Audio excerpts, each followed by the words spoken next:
বিকেলের নরম আলো তখন ধীরে ধীরে স্নান হয়ে এসেছে। ফুটপাতের ধারের ছোট্ট একটা দোকান থেকে এক ভাঁড় চা নিয়ে সে সবে একবার চুমুক দিয়েছে, এমন সময় কোথা থেকে একজন মেয়ে এসে তার সামনে দাঁড়ালো। তার মুখ ঘোমটায় ঢাকা। মেয়েটি চাপা গলায় সাম্রাজ্যকে জিজ্ঞাসা করল, আপনি কি গোয়েন্দা সাম্রাজ্য চট্টোপাধ্যায়? মাঝ রাস্তায় অতর্কিতে ঘোমটা দেওয়ার মুখের আড়াল থেকে এই প্রশ্নটা আসা এতটাই অপ্রত্যাশিত ছিল যে সাম্রাজ্য চমকে গেল। তারপর নিজেকে সামলে নিয়ে এসে বলল, আগে হ্যাঁ, আমি গোয়েন্দা সাম্রাজ্য। আমি আসলে আপনার বাড়িতেই যাচ্ছিলাম। আপনার সঙ্গে একটু কথা বলা যায়? হ্যাঁ বলুন। মেয়েটি কিঞ্চিত ইতস্তত করে চারপাশে তাকিয়ে বলল, রাস্তায় বলা আমার পক্ষে সম্ভব নয়। আমি আসলে লুকিয়ে বেড়াচ্ছি। এখন যদি আপনি আমাকে সাহায্য না করেন তাহলে আমি হয়তো নিজেকে বাঁচাতে পারবো না। মেয়েটির মুখ স্পষ্ট দেখা না গেলেও তার ভয় আর অসহায়তা সাম্রাজ্য স্পষ্ট অনুভব করল। সাম্রাজ্য বলল, ঠিক আছে চলুন, আমার বাড়ি খুব দূরে নয়, তবে হেঁটে যাওয়াটা ঠিক হবে না। আসুন, একটা অটো ধরে নিচ্ছি। সাম্রাজ্য চায়ের ভাঁড় ফেলে দিয়ে রাস্তার ধারে দাঁড়িয়ে হাত তুলে একটা অটো থামালো। দুজনে উঠে বসতেই অটো ধীরে ধীরে এগিয়ে চলল সন্ধ্যার ব্যস্ত শহরের ভেতর দিয়ে।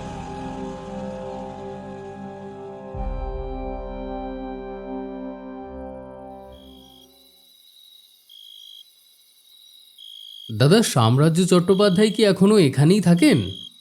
ওর বাড়ি কোনটা একটু দেখিয়ে দিতে পারবেন? লোকটা আমার দিকে তাকিয়ে ভ্রু কুঁচকে বলল। কে কে সাম্রাজ্য? প্রশ্নটা শুনে আমি একটু থতমত খেয়ে গেলাম। লোকটা যেন এই নামটা প্রথমবার শুনছে। তবে কি এই লোকটা এই পাড়ায় থাকে না, নাকি সাম্রাজ্য আর এখানে থাকে না? আমি আবারও জিজ্ঞাসা করলাম, ওই যে গোয়েন্দা হিসাবে যে একটু নাম ডাক করেছে সেই সাম্রাজ্য? লোকটার মুখে এতক্ষণ একটা চওড়া হাসি ফুটে উঠল। দাঁত বার করে বলল, ও হো হো হো হো, স্নেহবাবুর ছেলে, মানে স্নেহাশিস চাটুর্যের ছেলে তো? হ্যাঁ, এই সামনেই ওর বাড়ি। তা আপনি এখানে নতুন নাকি? এক সময় এখানে থাকতাম, তবে বছর দশেক হলো আর এখানে আসা হয়নি, তাই ঠিকমতো চিনতে পারছি না। উত্তর কলকাতার গলির ভিতরের বাড়ি, গুলিয়ে যাওয়া অসম্ভব নয়। এই যে এই সামনের বাড়িটা দেখছেন, এটাই স্নেহবাবুর বাড়ি। ভদ্রলোক হাত তুলে রাস্তার একদিকে গলির ভেতর একটি বাড়ির দিকে ইশারা করে দেখিয়ে দিলেন। আমি মনে মনে বললাম, বন্ধুবর, যতই তুমি গোয়েন্দাগিরি করো, যতই তোমার নাম খবরের কাগজে ছাপা হোক, পাড়ার লোকে তোমায় এখনো তোমার বাবার নামেই চেনে। সাম্রাজ্যর বাড়ির সামনে এসে দাঁড়াতেই চোখে পড়ল একটা তেলে ভাজার দোকান। দোকানটা দেখতেই চিনতে পারলাম।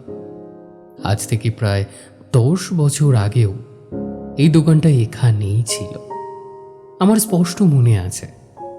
এমনকি দোকানদারের মুখটাও আবছা আবছা মনে পড়ছে। একটু ভালো করে তাকিয়ে বুঝলাম, হ্যাঁ, এই লোকটাই তো। শুধু সময়ের সঙ্গে সঙ্গে চেহারায় বয়সের ছাপ পড়েছে। আমি এগিয়ে গিয়ে বললাম, 2 জায়গায় গরম গরম বেগুনি আর আলুর চপ দিয়ে দাও তো। ভাজা হচ্ছে, একটু সময় লাগবে। এক সময় এই দোকানে দাঁড়িয়ে একটু অপেক্ষা করতে চাইতাম না, কিন্তু আজ একটু বিরক্ত হলাম না। পুরনো পাড়ায় এসে আমার মনটা যেন আরো নরম হয়ে এসেছে। এখন শুধু অপেক্ষা আমার পুরনো বন্ধুর দেখা পাওয়ার। আমার নাম শাশ্বত পাল। 10 বছর আগে পর্যন্ত এই পাড়াতেই থাকতাম আমি। তখন এই পাড়ায় আমার একটাই বন্ধু ছিল, সাম্রাজ্য। ওর সঙ্গে পুরো ছোটবেলাটা কাটিয়েছি। ও ছিল আমার বেস্ট ফ্রেন্ড। তারপর একদিন হঠাৎ আমার বাবা ট্রান্সফার হয় হায়দ্রাবাদে। মা আর আমি তড়িঘড়ি সব গুছিয়ে নিয়ে এখানকার ভাড়া বাড়ি ছেড়ে চলে গেলাম। তারপর এতদিন আর ফেরা হয়নি, এমনকি সাম্রাজ্যের সঙ্গেও আর যোগাযোগ রাখা হয়নি। তবে এখন যে ফিরেছি তার কারণ হলো আমার স্ত্রী অমৃতা। সে কলকাতায় একটা বড় কোম্পানিতে চাকরি পেয়েছে, তাই সে আমাকে সঙ্গে নিয়ে চলে এসেছে আমার এই পুরনো শহরে। আপাতত সাহিত্য পরিষদের কাছাকাছি একটা বাড়ি ভাড়া নিয়ে থাকছি আমরা। ব্যবস্থা সব আমার বাবাই করে দিয়েছে। পেশায় আমি একজন লেখক, তবে সে পেশার অবস্থা আর কি বলবো, বাজারে আমার খুব একটা পসার নেই। এতদিন বাবার টাকাতেই চলেছে। সম্প্রতি বিয়ে করেছি, এখন স্ত্রীর উপার্জনেই সংসার চলছে। লেখালেখি করে কতটা রোজগার হয় সেটা তো সকলেরই জানা, আমার ক্ষেত্রেও তার ব্যতিক্রম নয়। তবু নিজেকে ভাগ্যবান বলেই মনে হয়। বাবা যেমন সবসময় পাশে থেকে আমার স্বপ্ন পূরণের জন্য আমাকে আগলে রেখেছেন, তেমন অমৃতাও একইভাবে আমার পাশে থেকেছে, আমাকে সাহস দিয়েছে। ওর বিশ্বাস একদিন আমি একজন বড় লেখক হব। আমি ওর কথা শুনে হাসি। কে জানে কোনোদিনও সেই রকম দিন আসবে কিনা। তবে যদি সেই দিনের দেখা পেয়েও যায়, আমার বাবার আর আমার স্ত্রী এই দুই মানুষের ঋণ আমি তখনও শোধ করতে পারবো না। এই যে ভাই, তেলে ভাজাগুলো নিয়ে নাও। 2টো বেগুনি আর 2টো আলুর চপ, তোমার হলো 24 টাকা। দোকানদারকে টাকা মিটিয়ে দিয়ে আমি সাম্রাজ্যর বাড়ির সামনে এসে থামলাম। 10 বছর পর দেখা হতে চলেছে ছোটবেলার বন্ধুর সঙ্গে। বুকের ভেতরটা উত্তেজনায় কেমন যেন করছে। খবরের কাগজে ওর গোয়েন্দাগিরি সম্পর্কে কিছু লেখা পড়েছে, তাই মনে মনে একটু একটু আশঙ্কাও হচ্ছে।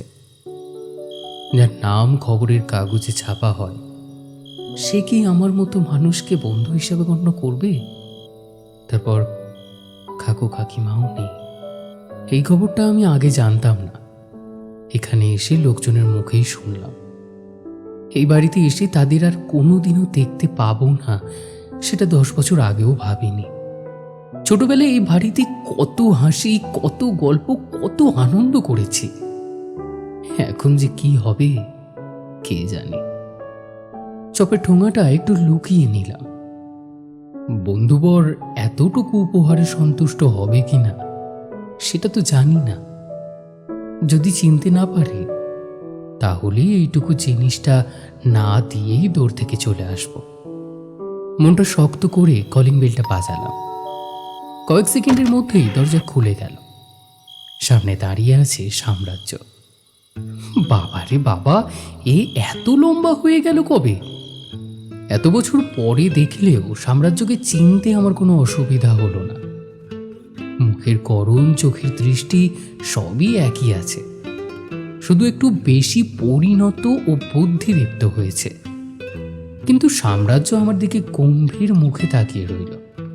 আমি একটু অপ্রস্তুত হয়ে বললাম, আমি শাশ্বত, এই পাড়াতেই থাকতাম, মনে নেই তোর? আমি। সাম্রাজ্য হাত তুলে আমাকে থামিয়ে দিয়ে বলল, ওসব পরে হবে, ভেতরে আয়। কথাটা শুনে একটু অবাক হলেও কিছু বললাম না। তার পাশ দিয়ে বাড়ির ভিতরে ঢুকে পড়লাম। ও দরজা বন্ধ করে দিল। জুতো খুলতে খুলতে হঠাৎ খেয়াল করলাম সামনে একটা মেয়েদের জুতো রাখা আছে।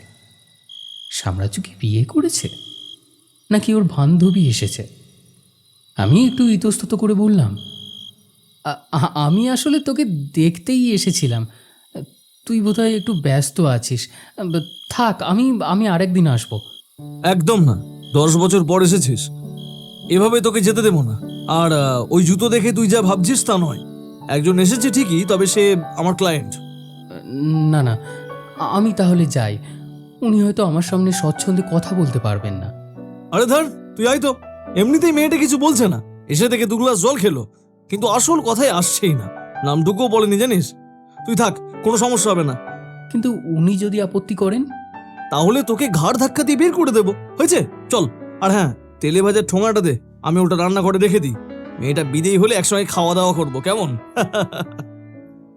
10 বছর পর বন্ধুর বাড়িতে এসে এই অপ্রত্যাশিত অভ্যর্থনা আমি কল্পনাও করিনি।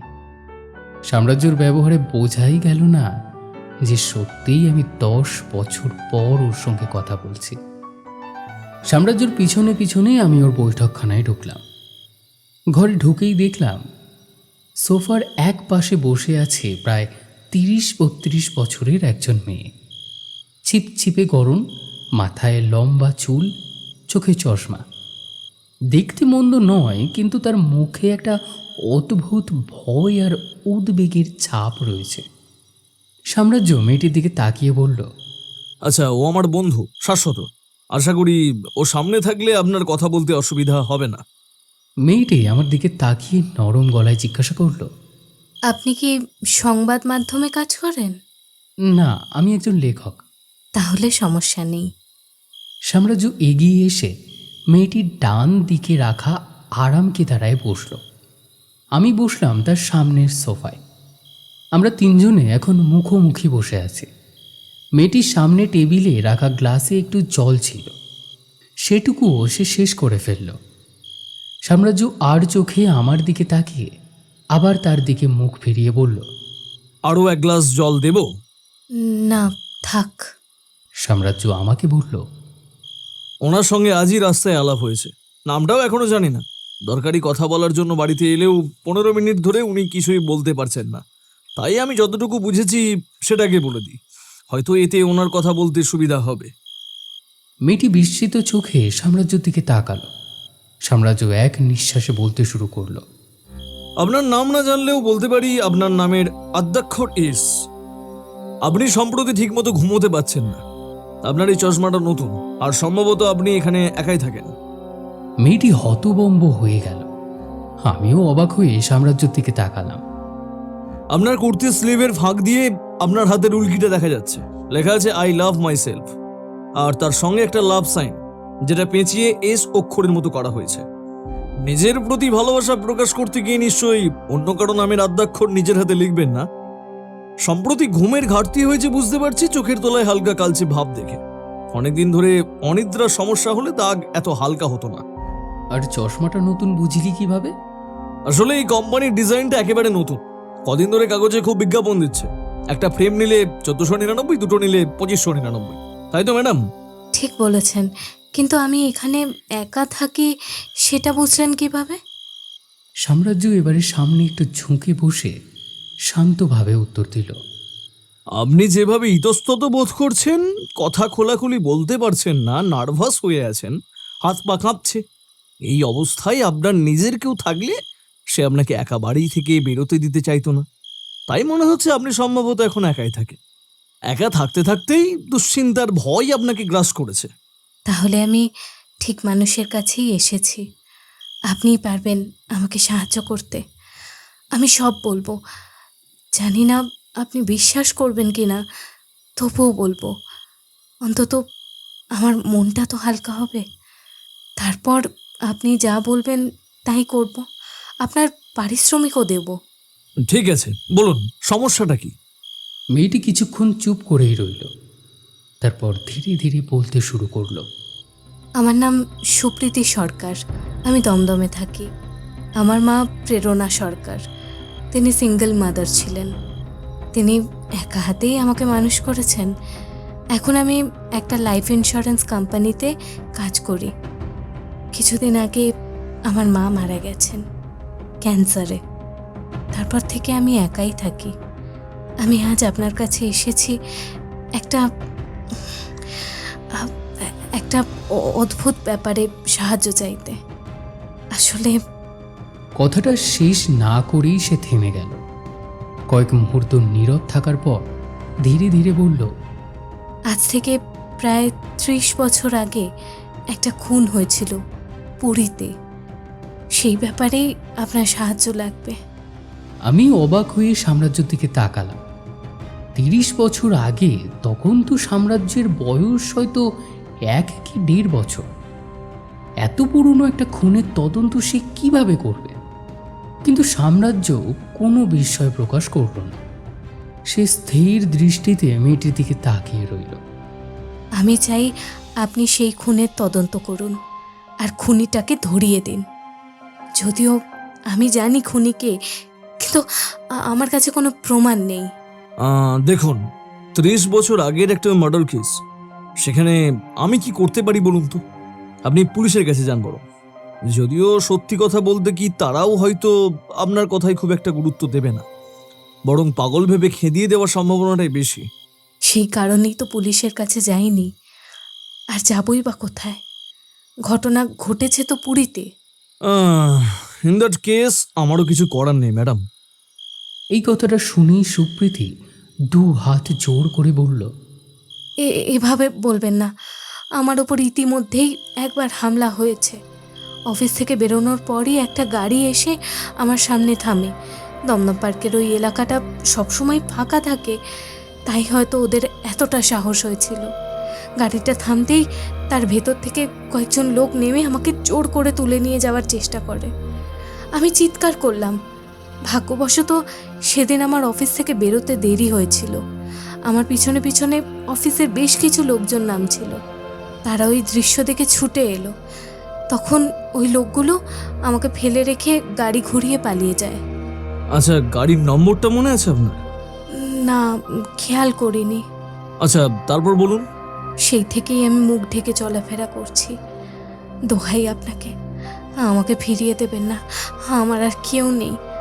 আপনি ছাড়া আর কাউকে ভরসা করতে পারছি না। মেয়েটিকে দেখে আমার বেশ খারাপই লাগলো, কিন্তু সাম্রাজ্যের মুখ দেখে ওসব বোঝার উপায় নেই। সে আগের মতোই স্থির ও নিরাবেগ। তবে তার পরের কথাতেই বোঝা গেল বিষয়টা সে গুরুত্ব দিয়েছে। সাম্রাজ্য বলল, আচ্ছা, আপনি আগে একটু শান্ত হন, তারপর বলুন যারা আপনাকে আক্রমণ করেছিল তাদের আপনি চেনেন? লোকগুলোর মুখে কাপড় ঢাকা দেওয়া ছিল, তাই চিনতে পারিনি। তবে কে সেই আক্রমণ করিয়েছিল সেটা জানি। আচ্ছা, কে কে করিয়েছিল? যার কথা আপনাকে বলছিলাম, 30 বছর আগে সে একজনকে খুন করেছিল। সেই আমাকে মারতে চায়। কোথায় থাকে সে? পুরীতে থাকে। তার নাম অনিরুদ্ধ মহান্তি। সাম্রাজ্য এবার একটু ঝুঁকে বসে জিজ্ঞাসা করল, সেই লোকটা 30 বছর আগে কাকে খুন করেছিল? সুপ্রীতি আবারও চুপ করে গেল। তারপর ধীরে ধীরে মাথা নিচু করল। কয়েক সেকেন্ডের জন্য ঘরে অস্বস্তিকর নিস্তব্ধতা নেমে এলো। তারপর হঠাৎ সে মুখ তুলে সাম্রাজ্য চোখে চোখ রেখে বলল, অনিরুদ্ধ মহান্তি আজ থেকে 30 বছর আগে আমাকে খুন করেছিল। সুপ্রীতির শেষ কথাটা সাম্রাজ্যের বৈঠকখানায় যেন বজ্রপাতের আঘাত করল। আমি আর সাম্রাজ্য দুজনেই একসঙ্গে স্তব্ধ হয়ে গেলাম। কয়েক সেকেন্ডের জন্য যেন কারোর মুখে কোনো কথা এলো না। আমি অবচেতনভাবে সাম্রাজ্যের দিকে তাকালাম। সেও আমার দিকে তাকিয়ে আছে।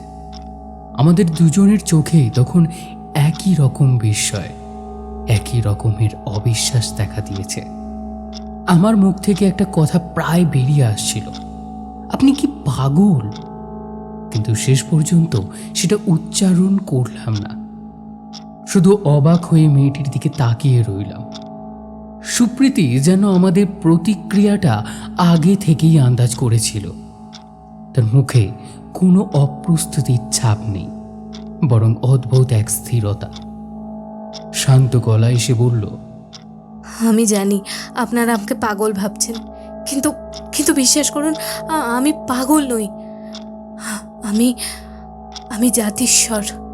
জাতিস্বর? হ্যাঁ, এখনো কি আপনি আমার কথা শুনতে চান? দেখুন, আপনি যদি বিশ্বাস না করেন তাহলে আমার কিছু না বলাই ভালো। আমাকে বিশ্বাস করলে তবেই আমি আপনাকে সমস্তটা বলবো, না হলে অযথা আর আপনার সময় নষ্ট করব না। ঘরের ভেতর আবারও নৈশব্দ নেমে এলো। আমি সাম্রাজ্যের দিকে তাকালাম।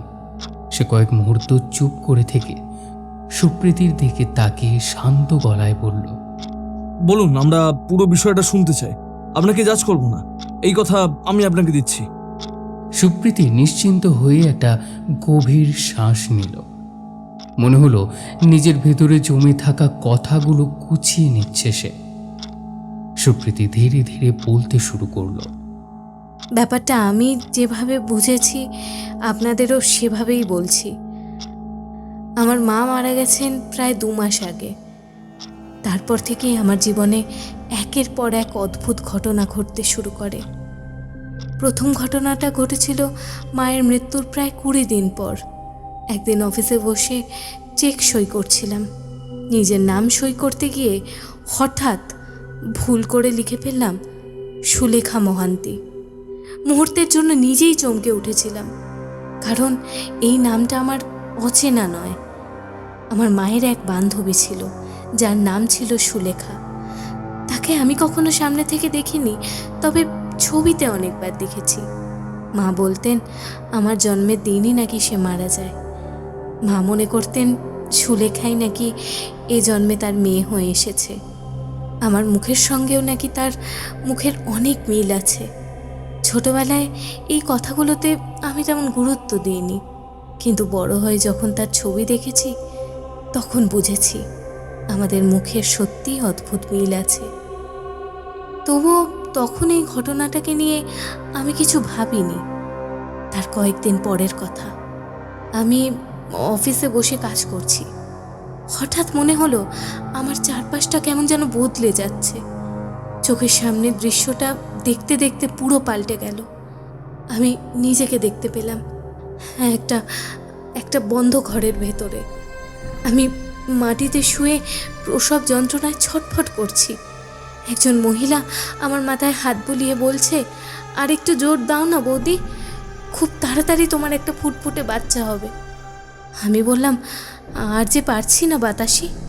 তারপর হঠাৎ দৃশ্যটা বদলে গেল। দেখলাম আমার কোলে একটা নিথর শিশু রাখা হলো। আমি কিছু বুঝে ওঠার আগেই সেই বাচ্চাটাকে আমার কাছ থেকে কেড়ে নেওয়া হলো। এরপর একজন লোক, খুব রুক্ষ কঠোর চেহারা, হঠাৎ এসে আমাকে লাথি মারল। আমি ছিটকে পড়লাম। সে দাঁতে দাঁত চেপে বলল, এবারে তোর বাচ্চার কাছেই তোকে পাঠাবো। আমি হাত জোর করে কাঁদতে কাঁদতে বললাম, অনিরুদ্ধ, এমন পাপ করো না। লোকটা ঠান্ডা গলায় বলল, অনিরুদ্ধ মাহান্তি যা ঠিক মনে করে তাই করে, আর এখন সে তোকে মারবে ঠিক করেছে, তাই তোকে মরতেই হবে। এরপর সে আমার গলা টিপে ধরল। এই পর্যন্ত এসে সুপ্রীতির গলা কেঁপে উঠল। সে এক মুহূর্ত চোখ বন্ধ করে নিজেকে সামলে নিয়ে আবার বলল, আমি ছটফট করতে করতে শেষ নিঃশ্বাস ত্যাগ করলাম। আর ঠিক তখনই আমার সম্বিত ফিরে এলো। আমি অফিসের ডেস্কে অজ্ঞান হয়ে পড়ি সঙ্গে সঙ্গে। জ্ঞান ফেরার পর দেখি আমার প্রচণ্ড জ্বর এসেছে। এরপর আমি কয়েকদিন ছুটি নিয়ে বাড়িতেই ছিলাম। ভেবেছিলাম মা চলে যাওয়ার পর হয়তো মানসিকভাবে অসুস্থ হয়ে পড়েছি, কিন্তু তারপর একদিন এমন একটা ঘটনা ঘটল যা আমার সব ধারণা পাল্টে দিল। সেদিন আমি বাড়িতেই বসেছিলাম। হঠাৎ নিজের অজান্তেই নিজের ফোনটা হাতে তুলে একটা নম্বর ডায়াল করলাম। কানে ফোন দিতেই ওপাশে রিং হলো। তারপর একটা গম্ভীর গলা ভেসে এলো। হ্যালো। আমি সম্মোহিতের মতো জিজ্ঞাসা করলাম, অনিরুদ্ধ মহান্তি বলছেন? ওপাশ থেকে উত্তর এলো, বলছি। আপনি নিজের স্ত্রী সুলেখা মহান্তিকে খুন করেছেন, তাই তো? কে তুই? আজে বাজে বকছিস? আমি সুলেখা, তোর বউ। তোকে শাস্তি দিতেই এ জন্মে ফিরে এসেছি। এই কথাগুলো বলার পরই হঠাৎ আমার হুঁশ ফিরল। আমি তাড়াতাড়ি ফোনটা কেটে দিলাম। এরপর আরও ছোট ছোট অনেক ঘটনা ঘটতে থাকে। ধীরে ধীরে আমি বুঝতে পারি আগের জন্মে আমিই ছিলাম সুলেখা মহান্তি। খোঁজ নিয়ে জেনেছি যেদিন সুলেখা মারা যায় সেই দিনই আমার জন্ম হয়। আর সময়ের সঙ্গে সঙ্গে আমার আগের জন্মের প্রায় সব কিছুই মনেও পড়ে যায়। আমার বিয়ে, স্বামীর অত্যাচার, শ্বশুরবাড়ির কথা সব। আপনি বললেন সুলেখা আপনার মায়ের বান্ধবী ছিলেন। হয়তো আপনার মা আপনাকে এই কথাগুলো বলেছেন। ওই কথাগুলোই আপনার সাবকনসিয়াস মাইন্ডে রয়ে গেছে। না, আমার মা কোনোদিন নিজের বান্ধবীর কথা এতটা বলেনি, কিন্তু তবুও আমি সবটা জানি, কারণ আমি ছিলাম সুলেখা মহান্তি। শেষ কথাটা বলতে গিয়ে তার চোখ ভিজে উঠল। এবার বুঝতে পারছেন কেন আমি চাই অনিরুদ্ধ মহান্তি শাস্তি পাক? আগের জন্মে আমি অসহায় ছিলাম, প্রতিরোধ করার কোনো ক্ষমতা ছিল না। তাই সব সহ্য করেছি, কিন্তু এই জন্মে আমি আর তা করব না। বিশ্বাস করুন, ওই মানুষটা যদি শাস্তি না পায়, তাহলে আমি হয়তো এই 2 জন্মের মাঝখানেই আটকে থাকবো। না এ জন্মে পুরোপুরি বাঁচতে পারবো, আর না আগের জন্মকে কোনোদিন ভুলতে পারবো। আমি শুধু নতুন করে বাঁচতে চাই, আর তার জন্য আমার প্রতি যে অন্যায় হয়ে গেছে তার বিচার হওয়া খুব প্রয়োজন। এই পর্যন্ত বলেই সুপ্রীতি ফুঁপিয়ে ফুঁপিয়ে কেঁদে উঠল। সাম্রাজ্য আর এক গ্লাস জল এনে তার হাতে দিল। সুপ্রীতি এক নিঃশ্বাসে পুরো গ্লাসটা খালি করে ফেলল। আমি এতক্ষণ নীরবে শুনছিলাম, কিন্তু একটা প্রশ্ন মাথা থেকে সরছিল না। অবশেষে প্রশ্নটা করেই ফেললাম। আচ্ছা, আগের জন্মে না হয় অনিরুদ্ধ আপনাকে মেরেছিল, কিন্তু এই জন্মে সে আপনার খোঁজ পেল কিভাবে? আপনি তো বলছেন যে আক্রমণ আপনার ওপর হয়েছে, সেটা ওই করিয়েছে। নম্বর ট্রেস করে মিস সরকার নিজেই তো তাকে ফোন করেছিলেন নিজের মোবাইল থেকে। যদি ধরে নিই লোকটা সত্যিই অপরাধী, তাহলে সে কি এমন কাউকে ছেড়ে দেবে যে তার অপরাধের কথা জানে? এই জায়গাতেই আপনি বড় ভুল করেছেন। তখন আমি আমার মধ্যে ছিলাম না, বিশ্বাস করুন। কি করেছি, কেন করেছি, কিছুই জানি না। আচ্ছা, আপনার কি আগের জন্মের কথা বলতে শুধু নিজের বিয়ে আর স্বামীর অত্যাচারের কথাই মনে পড়ছে, নাকি আগের জন্মে আপনার ছোটবেলার কথাগুলো মনে পড়ছে? প্রশ্নটা শুনে সুপ্রীতির মুখে একটা হালকা হাসি ফুটে উঠল। সে বলল, সবই মনে পড়ছে। আমরা ভুবনেশ্বরে থাকতাম, পরে আমার মা বাবার চাপে কলকাতায় আসি। এখানে প্রেসিডেন্সি কলেজে পড়ার সময় আমার এই জন্মের মা, মানে আমার আগের জন্মের বন্ধু প্রেরণার সঙ্গে আলাপ হয়। খুব অল্প সময়ের মধ্যেই আমাদের গভীর বন্ধুত্ব হয়ে যায়। আমি এখান থেকেই MA পাশ করি। তারপর বাবা আবারও ডেকে পাঠান। ভুবনেশ্বরে ফিরে গিয়েই বাবার পছন্দ করার ছেলের সঙ্গে আমার বিয়ে হয়। আর তার পরের ঘটনাগুলো তো আপনাকে সবই বললাম। এই জন্মে আপনি আপনার মায়ের সঙ্গে একাই থাকতেন? কোনো আত্মীয় স্বজন কেউ নেই আপনার? না, আমার মা ছিলেন সিঙ্গেল মাদার, তাই জন্য আত্মীয়রা তার সঙ্গে তেমন কোনো সম্পর্ক রাখেনি। দাদু দিদাও অনেক আগে মারা গেছেন। তবে মায়ের একজন বন্ধু আছেন, অমরেশ গোস্বামী। উনি মাঝে মধ্যে এসে খোঁজ খবর নেন, ফোনও করেন। খুব ভালো মানুষ। এই কাছেই থাকেন, কাঁকুরগাছিতে। তিনি কি আপনার এই অভিজ্ঞতার কথা জানেন? না না, কাউকে কিছু বলিনি। আপনার কাছেও আসতাম না যদি ওই আক্রমণের ঘটনাটা না ঘটতো। আসলে এই ধরনের কথা তো পুলিশকে বলা যায় না, তাই ব্যাপারটা চেপে গেছিলাম। সাম্রাজ্য কিছুক্ষণ চুপ করে রইল, তারপর বলল, দেখুন, এই মুহূর্তে আমার তেমন কিছু করার নেই। আপনি প্রথমে যেটা চাইলেন 30 বছর আগের একটা খুনের বিচার, সেটা আমার পক্ষে করা সম্ভব নয়। এত বছর পর কেস খুললেও আপনার আগের জন্মের গল্প আদালতে খাটবে না। আর দ্বিতীয়ত, আপনার ওপর যে আক্রমণ হয়েছে সেটা অবশ্যই গুরুতর, কিন্তু সেটার ক্ষেত্রেও আপনাকে পুলিশের কাছেই যেতে হবে। আক্রমণের সাক্ষী আছে বলছেন যখন, তখন মনে হয় পুলিশ আপনাকে সুরক্ষা দেবে। এই মুহূর্তে আমার তরফে এর বেশি কিছু বলারও নেই, করারও নেই। এই বলে সাম্রাজ্য ধীরে ধীরে উঠে দাঁড়ালো। সুপ্রীতি তার দিকে তাকিয়ে বুঝতে পারল সাম্রাজ্য আর এই বিষয়টা নিয়ে কথা বলতে চাইছে না। সেও তখন আস্তে করে উঠে দাঁড়িয়ে বলল, তাহলে আপনি আমাকে সাহায্য করতে পারবেন না? সাহায্য করার মতো কিছু থাকলে নিশ্চয়ই করতাম ম্যাডাম। সুপ্রীতি নিজের ব্যাগ থেকে পার্স বের করতে করতে বলল, ঠিক আছে, তাহলে এতক্ষণ আপনার সময় নষ্ট করলাম, তার একটা মূল্য দিয়ে যাই। কত দেব বলুন? 1000 টাকা। মেয়েটি বিনা দ্বিধায় টাকাটা এগিয়ে দিল। তারপর ধীরে ধীরে দরজার দিকে এগিয়ে গেল। সাম্রাজ্য বলল, একটু দাঁড়ান, রিসিপ্টটা নিয়ে যান, আর আপনার নাম, ফোন নাম্বার, ঠিকানা, কোথায় কাজ করেন সবটা বলে যান, আর আমার কার্ডটাও সঙ্গে রাখুন, প্রয়োজনে যোগাযোগ করবেন। সুপ্রীতি নিজের সমস্ত তথ্য সাম্রাজ্যকে বলল। সাম্রাজ্য সেগুলো নোট করে তার ভিজিটিং কার্ড এগিয়ে দিল। মেয়েটি কার্ডটা নিয়ে আমাদের নমস্কার করে বাড়ি থেকে বেরিয়ে গেল। আমি প্রশ্ন করলাম, কি বুঝলে বন্ধুবর? মহিলাকে দেখে সত্যি খারাপ লাগছিল, কিন্তু আমার এখানে কিছুই করার নেই। যদি তার আগের জন্মের কথাগুলো সত্যিও হয়ে থাকে, তবু আমি কি করতে পারি বল? এত পুরনো একটা ঘটনা, তার উপর এমন প্রমাণ, আদালতে ধোপে টিকবে বলে মনে হয়? মেয়েটা কি মিথ্যে কথা বলছে? কি মনে হয় তোর? নিজেকে তো আর আগের জন্মে কুইন এলিজাবেথ বলছে না, বলছে একজন সাধারণ গৃহবধূ। সে ব্যাপারে মিথ্যে বলার কোনো কারণ আছে বলেও তো মনে হয় না। যাক, এসব বাদ দে তো। দাঁড়া, মুড়ি তেলে ভাজাটা নিয়ে আসি, এতক্ষণে ওগুলো নিশ্চয়ই জুতো শুকতলা হয়ে গেছে। কিছুক্ষণ পর 2 কাপ চা, 1 বাটি মুড়ি আর তেলে ভাজা নিয়ে আমরা দুজনে বসে পড়লাম আড্ডা দিতে। আমি 1 মুঠো মুড়ি মুখে দিয়ে বেগুনিতে কামড় বসিয়ে বললাম, আচ্ছা, মেয়েটা আমাকে জিজ্ঞাসা করলো কেন যে আমি সংবাদ মাধ্যমে কাজ করি কিনা?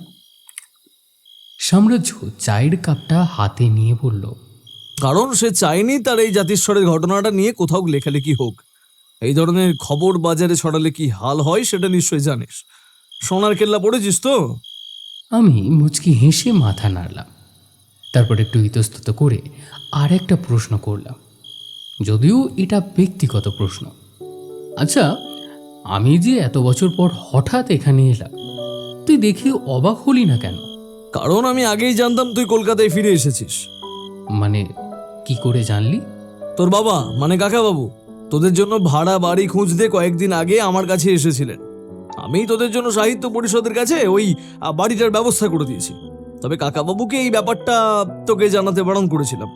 আসলে আমি দেখতে চেয়েছিলাম এত বছর পরও তোর আমার কথা মনে পড়ে কিনা, তুই নিজে থেকে আমার কাছে আসবি কিনা। কথাগুলো শুনে বুকের ভেতরটা হঠাৎ হু হু করে উঠল। অদ্ভুত একটা আবেগ জমে উঠল, যা বলে প্রকাশ করার মতো ভাষা খুঁজে পেলাম না। প্রায় 2 ঘন্টা গল্প আড্ডা করার পর আমরা উঠলাম। বিদায় নেওয়ার আগে আমরা একে অপরের ফোন নাম্বার নিলাম।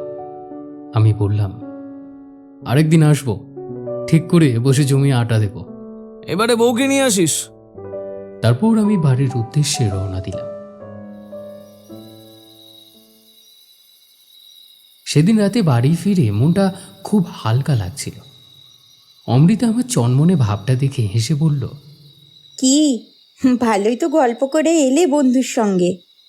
আমি লেখা থামিয়ে ওর দিকে তাকিয়ে বললাম, হ্যাঁ, বেশ ভালো লাগলো জানো। ওই আমাদের জন্য এই বাড়িটা ঠিক করে দিয়েছে। বাবা আমাদের ব্যাপারটা জানাননি। ওমা, তাই নাকি? তাহলে একদিন তো তাকেও আমাদের এই বাড়িতে ডাকা উচিত। আমি জিভ কেটে হেসে বললাম, আরে এটা তো একদমই মাথায় আসেনি আমার। তা আসবেই বা কি করে শুনি? সারাদিন তো লিখে লিখেই কাহিল হয়ে যাচ্ছ। শোনো না, কালই গিয়ে সাম্রাজ্যদাকে এখানে নিয়ে এসো। না না, বললেই ওরম ভাবে আনা যায় নাকি? তোমার বর বেকার হলেও সে তো আর বেকার বসে নেই। এই খবরদার, তুমি নিজেকে বেকার বলবে না।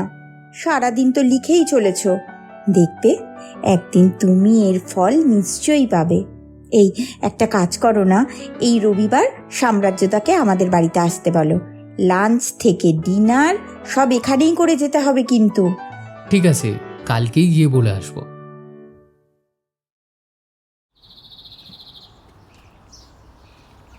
পরের দিন সকালে অমৃতা অফিসে বেরিয়ে যেতেই আমিও তাড়াতাড়ি তৈরি হয়ে নিলাম। আজ দুপুরে বসে লেখালেখি করব, কিন্তু সকালে আপাতত পত্নী আজ্ঞা পালন করতে যাব সাম্রাজ্যর কাছে। একটা অটো ধরে পৌঁছে গেলাম সাম্রাজ্যর বাড়ির সামনে, কিন্তু ভেতরে ঢুকতেই বুঝলাম আজও সে ব্যস্ত। কালকের মতোই বৈঠকে ঢুকে দেখলাম একজন ভদ্রলোক সোফায় বসে আছেন। সাম্রাজ্য বলল, আয় শাশ্বত, তোর সঙ্গে আলাপ করিয়ে দিই। ইনিই অমরেশ গোস্বামী, সুপ্রীতি সরকারের মায়ের বন্ধু। নামটা শুনেই আমার মনে পড়ে গেল কাল সুপ্রীতির মুখে তার মায়ের যে বন্ধুর কথা শুনেছিলাম, এই সেই মানুষ।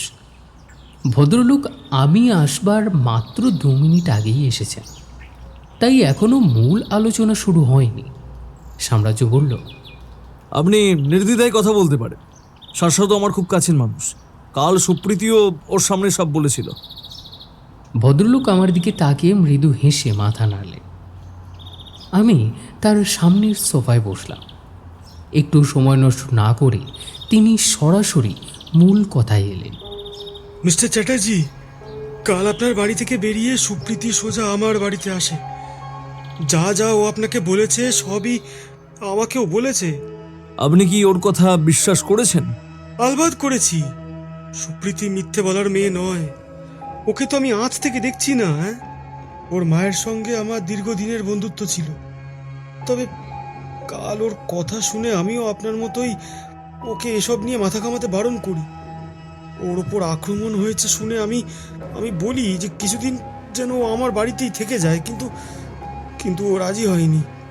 বলল এটার শেষ না দেখে ও থামবে না। তখন বিষয়টাকে ততটা গুরুত্ব দিইনি, কিন্তু আজ ভোরে আজ ভোরে এই চিঠিটা পেয়ে তো আমার মাথা ঘুরে গেল। সাম্রাজ্য চিঠিটা পড়ে আমার দিকে বাড়িয়ে দিল। চিঠিতে লেখা আছে, অমর কাকা, আমি পুরী যাচ্ছি। খোঁজ নিয়ে জেনেছি সেখানে ওই শয়তান অনিরুদ্ধ মহান্তের ঢেউকুঞ্জ নামের একটা গেস্ট হাউস আছে। আগের জন্মে ওটাই ছিল আমার শ্বশুরবাড়ি, তাই ওই জায়গা চিনতে আমার অসুবিধা হবে না। আমি সেখানেই উঠব, তারপর সরাসরি ওর মুখোমুখি গিয়ে দাঁড়াবো। নয় ওকে নিজের মুখে নিজের অপরাধ স্বীকার করাবো, আর নয় পুরীর সমুদ্রে ডুবে মরব। তুমি সাবধানে থেকো। ইতি, সুপ্রীতি। এটা কখন পেয়েছেন? ভোরে খবরের কাগজ তুলতে গিয়ে দেখি তার ভেতরেই এই চিঠি রাখা আছে। মানে তখনই উনি পুরীর উদ্দেশ্যে বেরিয়ে পড়েছেন? একটা কথা বলি, কিছু মনে করবেন না। উনি কি সবসময়ই এমন বোকা বোকা বেপরোয়া? একদমই না। তবে আমার মনে হয় মেয়েটা 2 জন্মের স্মৃতির মধ্যে আটকে গিয়ে এমন আচরণ করছে, জানেন। আচ্ছা, কিন্তু যদি সত্যি সুপ্রীতি ওই লোকটার সামনে গিয়ে সব বলে দেয়, তাহলে তো বিপদ। যে লোক পুরীতে বসে ওর উপর হামলা করাতে পারে, সে সামনে পেলে কি ওকে ছেড়ে দেবে? সাম্রাজ্য উঠে দাঁড়িয়ে পায়চারি করতে করতে বলল, সুপ্রীতিকে ফোন করেছেন? করেছি, কিন্তু ওর ফোন বন্ধ। কিন্তু উনি পুরী যাবেন কিভাবে? এত তাড়াতাড়ি তো ট্রেন পাওয়া সম্ভব নয়। বাসে যেতে পারে, ফ্লাইটে যাবে না, সেটা আমি নিশ্চিত। উনি কিভাবে গেছেন সেটা এখন গুরুত্বপূর্ণ নয়। আমরা কিভাবে তাড়াতাড়ি পুরী পৌঁছাবো সেটাই ভাবতে হবে। যে করেই হোক আমাদের ওখানে পৌঁছাতেই হবে, না হলে সুপ্রীতির বিপদ হতে পারে।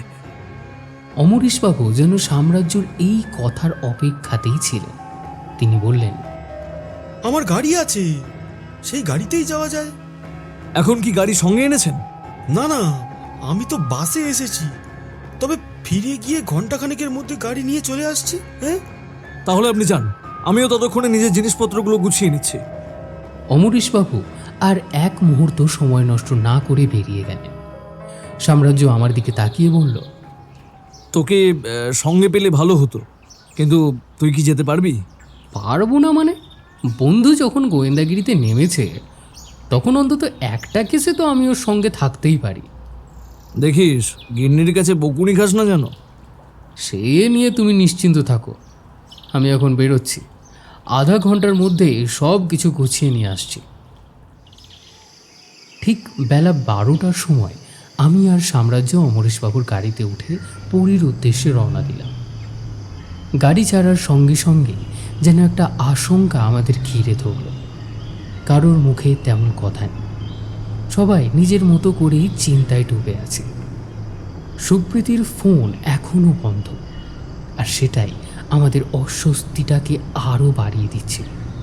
এমন অবস্থায় দীর্ঘ পথের যাত্রা উপভোগ করার মানসিকতা আমাদের কারোরই ছিল না। যখন আমরা নিবেদিতা সেতু পেরিয়ে 16 নম্বর জাতীয় সড়ক ধরে এগোতে শুরু করলাম, আকাশের বুক জুড়ে তখন জমাট বেঁধেছে কালো মেঘ, যেন যে কোনো মুহূর্তে বৃষ্টি নেমে আসবে।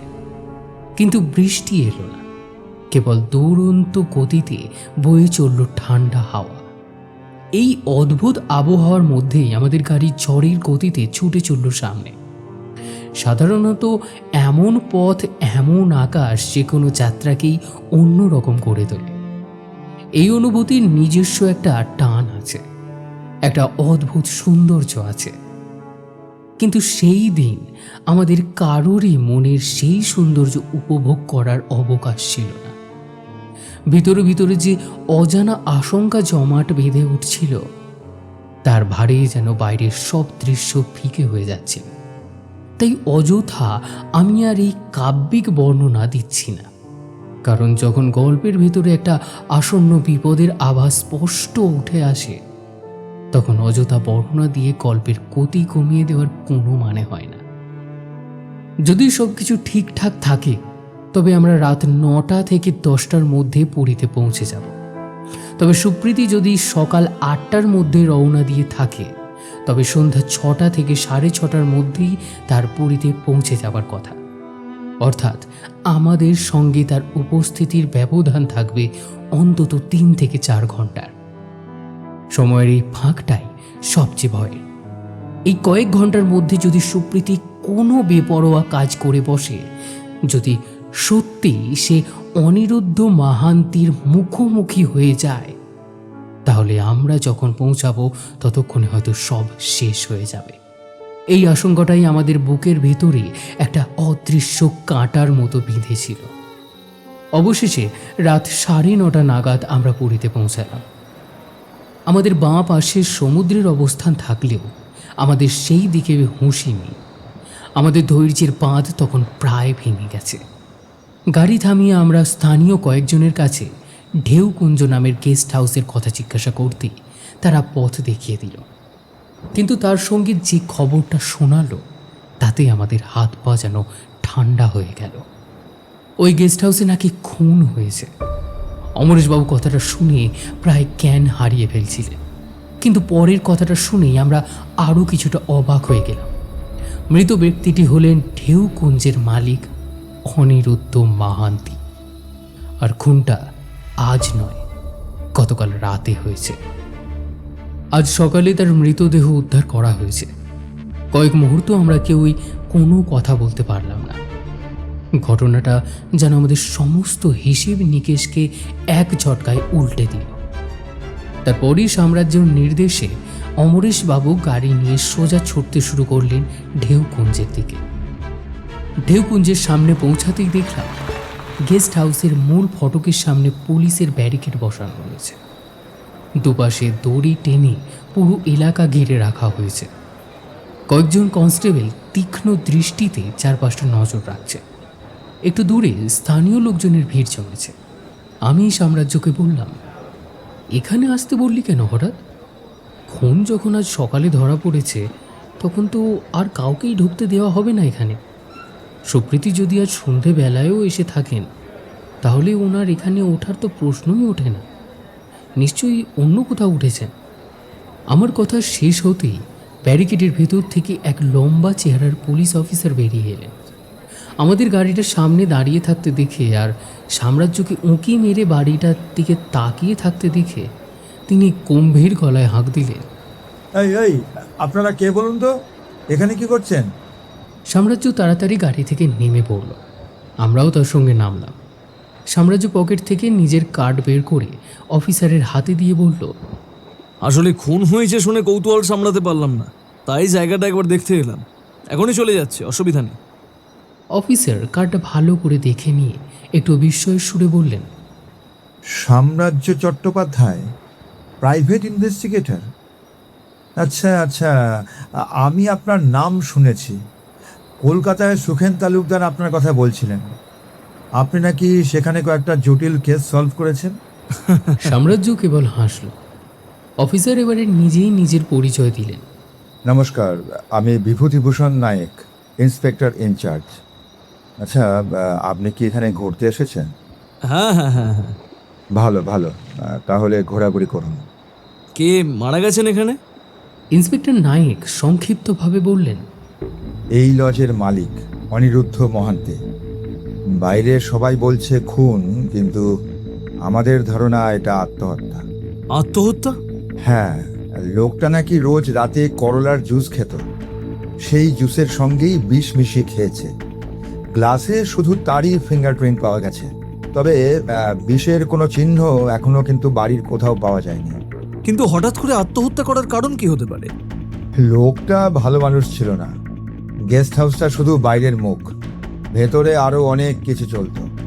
আমরা অনেকদিন ধরেই নজর রাখছিলাম, এখান থেকে ছোটখাটো চোরাচালান হতো।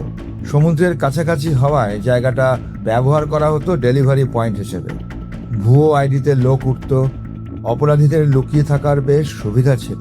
সব মিলিয়ে জায়গাটা খুব সন্দেহজনক। প্রাথমিকভাবে মনে হচ্ছে ব্যবসায়িক শত্রুতা বা গ্যাং রাইভালরি থাকলেও থাকতে পারে। কেউ হয়তো ব্ল্যাকমেল করেছে, তাই নিজেই নিজের জীবন শেষ করে দিয়েছে। রোজ রাতে করলার জুসটা কি উনি নিজেই বানাতেন? না, একটা ঝি আছে, সেই বানাতো। তার নাম বাতাসী।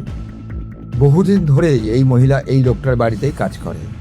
তাকে জেরা করেছি, তবে সে কিছু করেনি। তাছাড়া তার এই লোককে মেরে কি লাভ? সে তো আর এই বয়সে নিজের কাজ খোয়াতে চাইবে না। তাছাড়া কানাঘুষোয় যা শোনা যাচ্ছে, ওই মহিলার সঙ্গে এই অনিরুদ্ধের একটা সম্পর্ক ছিল, তাই ওই মহিলা এই কাজ করবে না। যাই হোক, আপনি এখন এসব ভাববেন না। ঘুরতে এসেছেন, ঘুরুন। এই কেস আমরা দেখছি। এই বলে তিনি সাম্রাজ্যের সঙ্গে হাত মিলিয়ে আবার ভেতরে চলে গেলেন। আমরাও গাড়িতে ফিরে এলাম। সাম্রাজ্য বলল, বাতাসি নামটা শুনে কিছু মনে পড়লো? হ্যাঁ, সুপ্রীতি আগের জন্মের কথা বলার সময় এই নামটাই নিয়েছিলেন। বাচ্চা হওয়ার সময় যে ওর পাশে ছিল, তাই না? এক্স্যাক্টলি। এমন সময় অমরেশবাবু চিৎকার করে উঠলেন, আরে ওই দেখুন, সুপ্রীতি! তিনি গাড়ি থেকে নেমে পড়লেন। আমরাও দেখলাম সামনের রাস্তা দিয়ে হেঁটে হেঁটে এই দিকে আসছে সুপ্রীতি। আমরা দুজনেও দ্রুত নামলাম। সুপ্রীতি আমাদের দেখে স্তম্ভিত হয়ে গেল, বিস্মিত গলায় বলল, এ কি, আপনারা এখানে? সব বলবো, তার আগে আপনি বলুন আপনি কোথায় উঠেছেন। সুপ্রীতি বিন্দু মাত্র বিচলিত না হয়ে রাস্তার ওপারে একটি মাঝারি মানের হোটেল দেখাল। নাম সাগরদ্বীপ রেসিডেন্সি। সে বলল, ওখানেই উঠতে হয়েছে। ঢেউপুঞ্জ তো থাকা সম্ভব হলো না।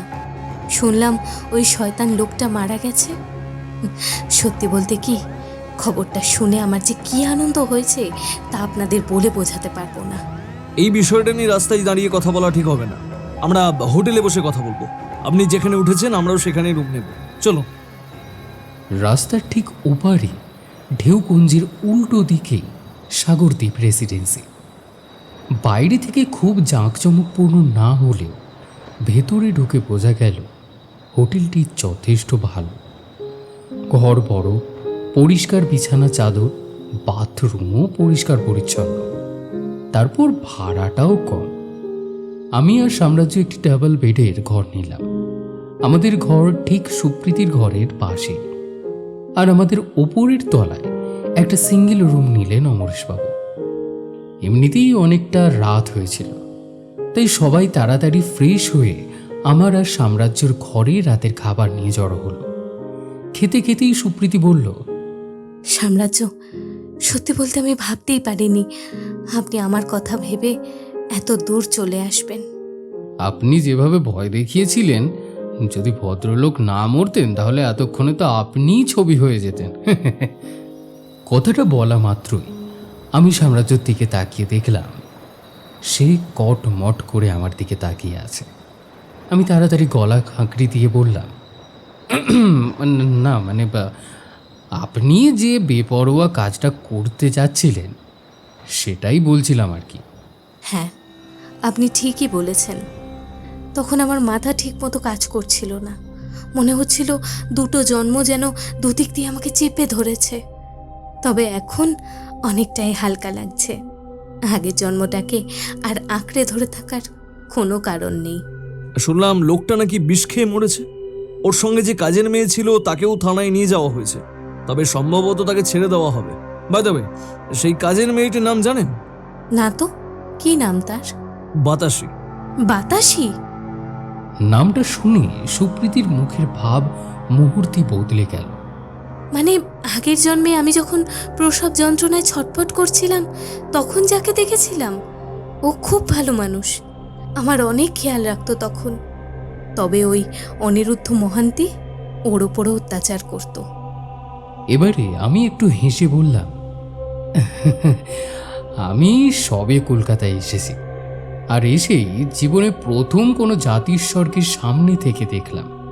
আচ্ছা, ভুবনেশ্বরে যে বাড়িতে আপনি জন্মেছিলেন সেই বাড়িটা একবার দেখতে ইচ্ছা করছে না? না করে না। যতদূর মনে পড়ে আমার বাবা মা জোর করে আমার বিয়ে দিয়েছিল ওই অনিরুদ্ধ মহান্তির সঙ্গে। সেই কারণেই আমি তাদের সঙ্গে সম্পর্ক রাখিনি। তাই এখন আর সেই বাড়িটা সামনে থেকে দেখার কোনো ইচ্ছে নেই। আচ্ছা আচ্ছা আচ্ছা আচ্ছা আচ্ছা, এইসব কথা এখন থাক। চলুন না, কাজ যখন কিছু নেই তখন কাল আমরা সকলে মিলে একটু ঘুরে বেড়াই, হ্যাঁ কি বলেন? কাল সারা দিন এখানে থেকে পরশু ভোরে এখান থেকে গাড়ি নিয়ে ফিরবো, কেমন? হ্যাঁ। আর মিস্টার চ্যাটার্জি, আপনাদের এখানে থাকা খাওয়া ঘোরা সব খরচে আমি আর সুপ্রীতি সামলাবো, কেমন? হ্যাঁ, আমাদের জন্যই তো আপনাদের এখানে আসা, বলুন, তাই না? সে নয় হলো, তবে গাড়ির কথা উঠলো যখন তখন একটা কথা জানতে ইচ্ছে করছে। সুপ্রীতি, আপনি পুরীতে এলেন কিভাবে? গাড়ি বুক করে? হ্যাঁ, ঘোষ ট্যুর অ্যান্ড ট্রাভেল থেকে একটা গাড়ি নিয়ে এসেছিলাম। এখানে এসে সেটাকে ছেড়েও দিয়েছি। ফেরার জন্য আবার এখান থেকেই গাড়ি বুক করব ভেবেছিলাম, কিন্তু এখন তো আর তার দরকার নেই। অমরেশবাবু খাওয়া শেষ করে উঠে দাঁড়িয়ে বললেন, আমি তাহলে ঘরে যাচ্ছি। হ্যাঁ, অনেকক্ষণ ড্রাইভ করেছি তো, আমার একটু বিশ্রাম দরকার। হ্যাঁ, আমারও আর ভালো লাগছে না। আমিও তাহলে যাই, কাল সকালে ব্রেকফাস্টের সময় দেখা হবে। ওরা দুজনই নিজের নিজের ঘরে চলে গেলেন। আমি দরজা ভেতর থেকে বন্ধ করে ব্যালকনিতে বেরিয়ে এলাম। রাতের হালকা ঠান্ডা হাওয়া গায়ে লাগছে। হাওয়া থেকে বাঁচিয়ে একটা সিগারেট ধরিয়ে নিলাম। সাম্রাজ্য আবার ধূমপান করা একদম পছন্দ করে না, তাই এক্ষেত্রে ওর সঙ্গ পাওয়ার কোনো চান্সই নেই। আমি অমৃতাকে ফোন করলাম। ওর সঙ্গে কথা বলতে বলতে প্রায় আধ ঘন্টা কেটে গেল। তারপর ফোন রেখে ঘরে ঢুকেই দেখলাম সাম্রাজ্য বিছানার ধারে বসে ডায়েরি খুলে কিছু সব হিজিবিজি লিখছে। চোখে মুখে গভীর মনোযোগের ছাপ। আমি ওর পাশে দাঁড়িয়ে উঁকি মেরে ডায়েরির পাতায় চোখ বোলাচ্ছিলাম, কিন্তু অনেকক্ষণ তাকিয়ে থেকেও কিছুই বুঝতে পারলাম না। জিজ্ঞাসা করলাম, কি করছিস তুই? Some doubts still remain, my friend. Doubt? সেটা আবার কিসের? Something about this case feels fishy. Case? Case তো শেষ। তাই কি? তাই নয়। সাম্রাজ্য আর কিছু না বলে হেলান দিয়ে চোখ বন্ধ করল। ওরই নির্লিপ্ত ভাব দেখে আমার বিরক্তি উত্তরোত্তর বাড়তে লাগলো। এখন আর এই কেসে কি আছে যেটা নিয়ে এত মাথা ঘামাতে হবে? এই গোয়েন্দাদের স্বভাবটাই এমন, সব কিছু সহজে হলে এরা কিছুতেই মেনে নিতে পারে না, যেন প্রতিটি রহস্যের সমাধান তাদের হাত দিয়েই হতে হবে, নইলে তাদের আত্মসম্মানে আঘাত লেগে যাবে। আমি বললাম, আচ্ছা, এখনো এত ভাবার কি আছে? লোকটা তো নিজেই বিষ খেয়ে মরেছে। সুপ্রীতি তো তাকে খুন করেনি। কাল রাত পর্যন্ত সে তার বাড়িতেই ছিল। এত রাতে বেরিয়ে গাড়ি বুক করে অনিরুদ্ধ মহান্তির বাড়িতে গিয়ে তার করলার জুসে বিষ মিশিয়ে দেওয়া তো তার পক্ষে সম্ভব নয়। আর সুপ্রীতি যদি আজ সকালে বেরিয়ে থাকে, তাহলেও এখানে ওর পৌঁছানোর আগেই পুলিশ লাশ উদ্ধার করে ফেলেছে। সব কিছুই তো একেবারে জলের মতো পরিষ্কার। তাহলে তোর এত ভাবনার কি আছে? আপনার কি কিছু নেই? আরে বাবা, তোর ক্লায়েন্ট সুপ্রীতির যখন কোনো বিপদ নেই, সে যখন খুনি নয়, তাহলে তোর এত ভাবনার কি আছে? আমার কথা যেন ও কানেই তুলল না। হঠাৎ অন্য প্রসঙ্গে লাফ মেরে দিল। আচ্ছা, প্রেসিডেন্সি কলেজে তোর কোনো আত্মীয় পড়াতেন না? হ্যাঁ, আমার বড় মামা। তাকে একটা ফোন করা যাবে, একটা ইনফরমেশন দরকার। হ্যাঁ, কি ইনফরমেশন লাগবে বল? তুই শুধু নাম্বারটা দে, বাকিটা আমি দেখে নেব। আমি আর কিছু না বলে মামার নাম্বারটা দিয়ে দিলাম। এরপর সাম্রাজ্য আবার বলল, আর একটা নম্বর খোঁজ তো ইন্টারনেটে। কার? ঘোষ ট্যুর অ্যান্ড ট্রাভেলের। আমি সেটাও খুঁজে বার করে দিয়ে বললাম, মানে কাল তুই এই দুটো জায়গায় ফোন করে বিশেষ কিছু খোঁজ নিবি, তাই তো? দুটো না, তিনটে জায়গায় ফোন করব, তবে তৃতীয় জায়গাটার নম্বর আছে আমার কাছে। তৃতীয়টা কার নাম্বার? দমদম পার্কের সেই লাইফ ইন্স্যুরেন্স কোম্পানি, যেখানে আমার ক্লায়েন্ট কাজ করেন। আমি বুঝলাম সাম্রাজ্যকে আর থামানো যাবে না। ব্যাপারটা শেষ পর্যন্ত না গিয়ে ও কিছুতেই চুপ করে বসে থাকবে না। তাই আর ওর সঙ্গে কথা না বাড়িয়ে আমি শুয়ে পড়লাম। একসময় ঘুমিয়েও পড়েছিলাম, কিন্তু মাঝরাতে হঠাৎ ঘুম ভেঙে গেল। চোখ খুলে দেখলাম সাম্রাজ্য তখনও জেগে আছে। বুকের কাছে থতনি নামিয়ে হাত দুটো পেছনে জড়িয়ে ঘরের মধ্যে ধীরে ধীরে পায়চারি করছে আর বিড়বিড় করে নিজের সঙ্গেই নিজে কথা বলছে।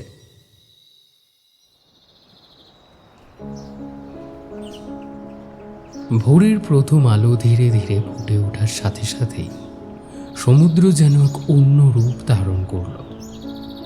দিগন্তের ওপার থেকে সূর্যের লালচে আভা ধীরে ধীরে সমুদ্রের জলের ওপর ছড়িয়ে পড়তে লাগলো। আকাশের রং তখনও অদ্ভুত কমল, হালকা গোলাপি ও কমলার সঙ্গে মিশে আছে ফিকে সোনালি আর নীলচে মেঘের আস্তর। সেই আলো পড়ে সমুদ্রের ঢেউগুলো ঝিলমিল করছে। প্রতিটি ঢেউ যেন আলোর ছোট ছোট টুকরো নিয়ে তীরে এসে ভাঙছে। রাতের অন্ধকার পুরোপুরি সরে যায়নি তখনও, তবু বেশ কয়েকটা চায়ের দোকান খুলে গেছে। সাম্রাজ্য বালির ওপর বসে হাতে এক কাপ চা নিয়ে সেই দৃশ্যর মধ্যেই ডুবেছিল। ভোরবেলায় সমুদ্রের ঠান্ডা হাওয়ায় একটা সতেজ অনুভূতি আছে। লবণাক্ত হাওয়া বুক ভরে টেনে নিলে মনে হয় যেন শরীরের সঙ্গে মনের ভেতরটা পরিষ্কার হয়ে যাচ্ছে। এই সময়ই তার পাশে এসে বসল কেউ। সাম্রাজ্য ফিরে তাকাতেই দেখল সুপ্রীতি হাতে এক কাপ চা নিয়ে তার পাশে বসে তার দিকেই তাকিয়ে হাসছে। সাম্রাজ্য একটু অবাক হয়ে বলল, এ কি, আপনি এত সকালে এখানে? কেন হে, সমুদ্রকে আপনার একার? আরে না না, তা নয়। আসলে এত ভোরে আপনাকে এখানে দেখবো আশা করিনি। আমি ভোর ভোরই উঠি। আজও ভাবলাম ভোরে উঠে একটু সমুদ্র দেখে আসি। এখানে এসে দেখলাম আপনিও বসে আছেন। আপনিও তো খুব ভোরে ওঠেন তাহলে। হ্যাঁ, আমিও ভোরেই উঠি, তবে এত ভোরে নয়। আজ উঠেছি কারণ আমার মনে হয় পুরীতে এসে সূর্যোদয় না দেখলে কিছুই দেখা হয় না। এর আগে বেশ কয়েকবার এসেছি, তবে এই দৃশ্য চোখের সামনে দেখার আনন্দ প্রত্যেকবারের মতোই একই রয়ে গেছে। আচ্ছা, আপনার বাড়িতে সেদিন কাউকে দেখলাম না, আপনার পরিবার? না বাবা, দুজনেই মারা গেছেন। আত্মীয় স্বজন আছে, কিন্তু তাদের সঙ্গে খুব একটা ঘনিষ্ঠ সম্পর্ক নেই। তাহলে আপনিও আমার মতোই একা। ওই আর কি। আচ্ছা, একা থাকতে কষ্ট হয় না? আমার তো হয়। মাঝে মাঝে দম আটকে আসে। দিনের শেষে কথা বলার মতো কাউকে পাই না। আমারও যে একদম কষ্ট হয় না সে কথা বলতে পারি না, তবে নিজেকে এত কাজে ব্যস্ত রাখি যে কষ্টটা আলাদা করে অনুভব করার সময় পায় না। আসলে মানুষের মনে সবসময় বিশেষ মানুষের সঙ্গ পাওয়ার একটা ইচ্ছে থাকে। আপনারও আছে কি? এই বিশেষ মানুষের সঙ্গ পাওয়ার ইচ্ছে? আছে। তাহলে বিয়ে করেন না কেন? বউকে ভালো রাখার মতো ক্ষমতা এখনো হয়নি। কোনোদিন যদি হয় তখন ভাববো। কথা বলতে বলতে হঠাৎই সাম্রাজ্যের চোখ থেমে গেল সুপ্রীতির চোখের দিকে। গতকালের কাজলটা তার চোখের নিচে সামান্য অস্তিত্ব বজায় রেখেছে। তার ফলে সুপ্রীতির চোখটা যেন আরও আকর্ষণীয় হয়ে উঠেছে। মেয়েটির চোখে যেন অদ্ভুত একটা গভীরতা রয়েছে। কিছু না বলেও যেন অনেক কিছু প্রকাশ করে ফেলে তার এই দুটো চোখ। মেয়েটির মুখে এক ধরনের নরম নিষ্পাপ আকর্ষণ আছে, যা এড়িয়ে যাওয়া যায় না। সাম্রাজ্য বেশ কিছুক্ষণ সুপ্রীতির দিকে তাকিয়ে রইল। তারপর হঠাৎ যেন তার হুঁশ ফিরল। এভাবে কোনো মেয়ের দিকে তাকিয়ে থাকা ঠিক নয়, তাই সে তাড়াতাড়ি চোখ সরিয়ে নিল। সে সময় সুপ্রীতির মুখে এসে পড়া চুলগুলো আলতো করে কানের পাশে গুঁজে নিয়ে সুপ্রীতি বলল, আপনি কি কখনো এই কেস শেষ হওয়ার পরে আপনার ক্লায়েন্টদের সঙ্গে যোগাযোগ রাখেন? তাহলে আমিও কি মাঝে মাঝে আপনার সঙ্গে যোগাযোগ করতে পারি? সাম্রাজ্য সুপ্রীতির দিকে তাকিয়ে হালকা হাসল।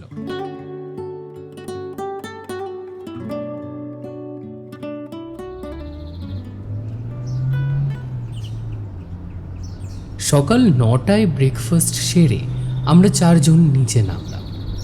অমরেশবাবু ড্রাইভিং সিটে উঠে বসলেন, পাশে বসলো সুপ্রীতি, পেছনে আমরা 2 জন। অমরেশবাবু হেসে বললেন, 22 বার পুরীতে এসেছি মশাই, হ্যাঁ, এই নিয়ে 23 নম্বর। আমি যা দেখাবো আর আপনারা যা দেখবেন, আর আলাদা করে কোনো গাইড লাগবে না। এখানকার রাস্তা আমি হাতের তালুর মতো চিনি। আমাদের প্রথম গন্তব্য হলো রঘুরাজপুর ভিলেজ, যেখানে পৌঁছাতেও খুব একটা বেশি সময় লাগলো না। ছোট ছোট মাটির ঘরের দেওয়ালে আঁকা রঙিন কিছু পটচিত্র দেখলাম।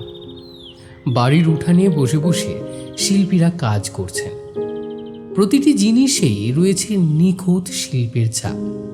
একজন বয়স্ক শিল্পী আমাদের ডেকে নিয়ে তার হাতের আঁকা পটচিত্র দেখালেন।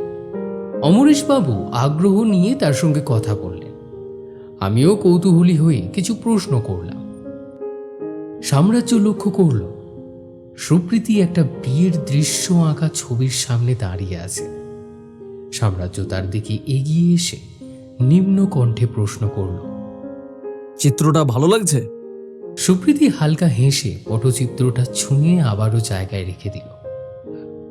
রঘুরাজপুর গ্রাম থেকে বেরিয়ে আমরা একটা ছোট ধাবায় এসে দুপুরের খাবার খেলাম। রোদ তখন চড়তে শুরু করেছে।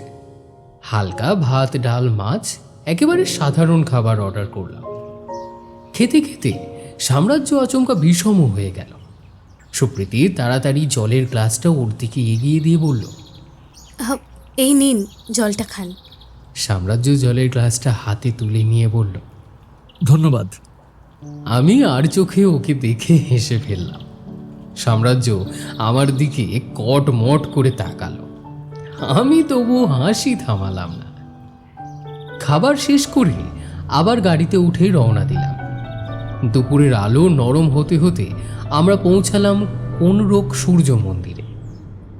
অমরেশবাবু মন্দিরের ইতিহাস বলতে শুরু করলেন। সূর্যদেব, রথ, সময়ের চাকা ইত্যাদি ইত্যাদি সবই বললেন। আমি এবং সুপ্রীতি আগ্রহ নিয়ে তার কথা শুনছিলাম, কিন্তু সাম্রাজ্য একটু দূরে সরে গেল। বুঝলাম ও এখন ফোনে ব্যস্ত হয়ে পড়েছে। 3 জনকে ফোন করে যে ও কি খবর নেবে তা জগন্নাথই জানে। অল্পক্ষণ পরে ফিরে এলো সাম্রাজ্য। সুপ্রীতি জিজ্ঞাসা করল, কোথায় ছিলে? আমি অবাক হয়ে তার দিকে তাকালাম। সুপ্রীতি নিজের ভুল বুঝে তাড়াতাড়ি বলে উঠলেন, মানে কোথায় ছিলেন? সাম্রাজ্য নির্বিকারভাবে ফোনটা পকেটে ঢুকিয়ে নিয়ে বলল, ওই দরকারি ফোন এসেছিল, তাই আর কি। এই সময় একজন বয়স্ক মহিলা সুপ্রীতির কাছে এসে তার সামনে একটা কাগজ ধরে দাঁড়িয়ে জিজ্ঞাসা করলেন, ମୁଁ ଏ ଜାଗାରେ ନୂଆ ଆସିଛି, ଏ ଜାଗା କୋଠେ ଅଛି କହିପାରିବେ କି? আমরা কেউই বুঝতে পারলাম না এই মহিলা আসলে কি বলছেন। সুপ্রীতি বলল, আপনি কি বলছেন আমি বুঝতে পারছি না। ও তুমি বাঙালি আছো? বলেই মহিলা আমাদের পাশ কাটিয়ে চলে গেলেন। সুপ্রীতি এবারে হাঁটতে হাঁটতে হঠাৎ একটা অসমান জায়গায় এসে হোঁচট খেল। ধন্যবাদ, তুমি হাতটা না ধরলে পড়েই যেতাম। সুপ্রীতি অমরেশবাবুর সঙ্গে এগিয়ে গেল। আমি সাম্রাজ্যর কানের কাছে এসে মজা করে বললাম, তুমি তুমি আপনি থেকে তুমি? আহ, চল তাড়াতাড়ি। বিকেলের দিকে আমরা এলাম আমাদের শেষ গন্তব্য, চন্দ্রভাগা বীচ। এখানে এসে যেন পুরো পরিবেশটাই বদলে গেল। ভিড় নেই, হট্টগোল নেই, শুধু সমুদ্র, হাওয়া আর বিস্তীর্ণ ফাঁকা বালির চাদর। কয়েকজন লোক এখানে নিজেদের উট নিয়ে ঘুরছে। আমি তাদের মধ্যে একজনকে ডেকে জিজ্ঞাসা করলাম, একটা উটে কজন বসতে পারবে? একজন। একজন? তাহলে তোর কিছু লাভ নেই। 2 জন করে বসলে আমি আর অমরেশবাবু একটাই উঠে বসতাম, তুই আর। সাম্রাজ্য আমার কথা শুনেই হন হন করে সামনের দিকে এগিয়ে গেল। সুপ্রীতি সমুদ্রের একদম ধারে দাঁড়িয়ে আছেন। ঢেউ এসে তার পায়ে লাগছে, আবার ফিরে যাচ্ছে। সাম্রাজ্য একটু দূর থেকে বলল, ফিরবেন তো? কেন আপনার এখানে ভালো লাগছে না? কোনো জায়গা ভালো লাগলে কি সেখানে থেকে যেতে হবে? না চাইতেও অনেক সময় নিজেকে সেখান থেকে সরিয়ে নিতে হয়। সুপ্রীতি কিছু বলল না। আমরা ফেরবার পথ ধরলাম। এবার আমি ড্রাইভিং সিটের পাশের সিটে বসছিলাম। সাম্রাজ্য আর সুপ্রীতি বসলো পিছনের সিটে। জানালার খোলা হাওয়ায় সুপ্রীতির চুল উড়ছে। সাম্রাজ্য নীরবেই তাকিয়ে আছে তার দিকে। হঠাৎ একটা মোড়ে গাড়ি হালকা ঝাঁকুনি খেল। সুপ্রীতির হাত সাম্রাজ্যর হাতের সঙ্গে লেগে গেল। দুজনেই সহজে হাত সরাতে পারত, কিন্তু কেউ সেটা করল না। আমি সবই লক্ষ্য করছিলাম এবং মনে মনে ভাবছিলাম, এবার হয়তো ফাল্গুনে একটা নিমন্ত্রণ পাব। অমর কাকা, অমর কাকা, গাড়ি থামাও, গাড়ি থামাও। হোটেলের কাছাকাছি পৌঁছাতে হঠাৎ চিৎকার করে উঠল সুপ্রীতি। অমরেশবাবু তাড়াতাড়ি গাড়ি থামালেন। আমরাও চমকে উঠলাম। সুপ্রীতি এক মুহূর্ত দেরি না করে গাড়ি থেকে নেমে দ্রুত রাস্তা পার করতে গেল। ওর এমন অসাবধানতা দেখে আমাদের বুক কেঁপে উঠল। সাম্রাজ্য সঙ্গে সঙ্গে গাড়ি থেকে নেমে পড়ল। আমরাও তাড়াতাড়ি রাস্তা পার হয়ে সুপ্রীতির পিছনে পিছনে এগোলাম। দেখলাম ঢেউকুঞ্জ গেস্ট হাউসের পাশের একটা গাছতলায় বসে থাকা এক মহিলার দিকে এগিয়ে যাচ্ছে সে। মহিলা একটা কাপড়ের পুটুলি নিয়ে বসে আছে আর অঝরে কাঁদছেন। সুপ্রীতি ধীরে ধীরে তার কাছে গিয়ে নরম গলায় ডাকল, বাতাসি। মহিলা চমকে উঠে মুখ তুলে তাকালেন। তার ক্লান্ত ভেজা চোখে বিস্ময়ের ছাপ স্পষ্ট। সে বলল, কে? তুমি আমায় চেনো?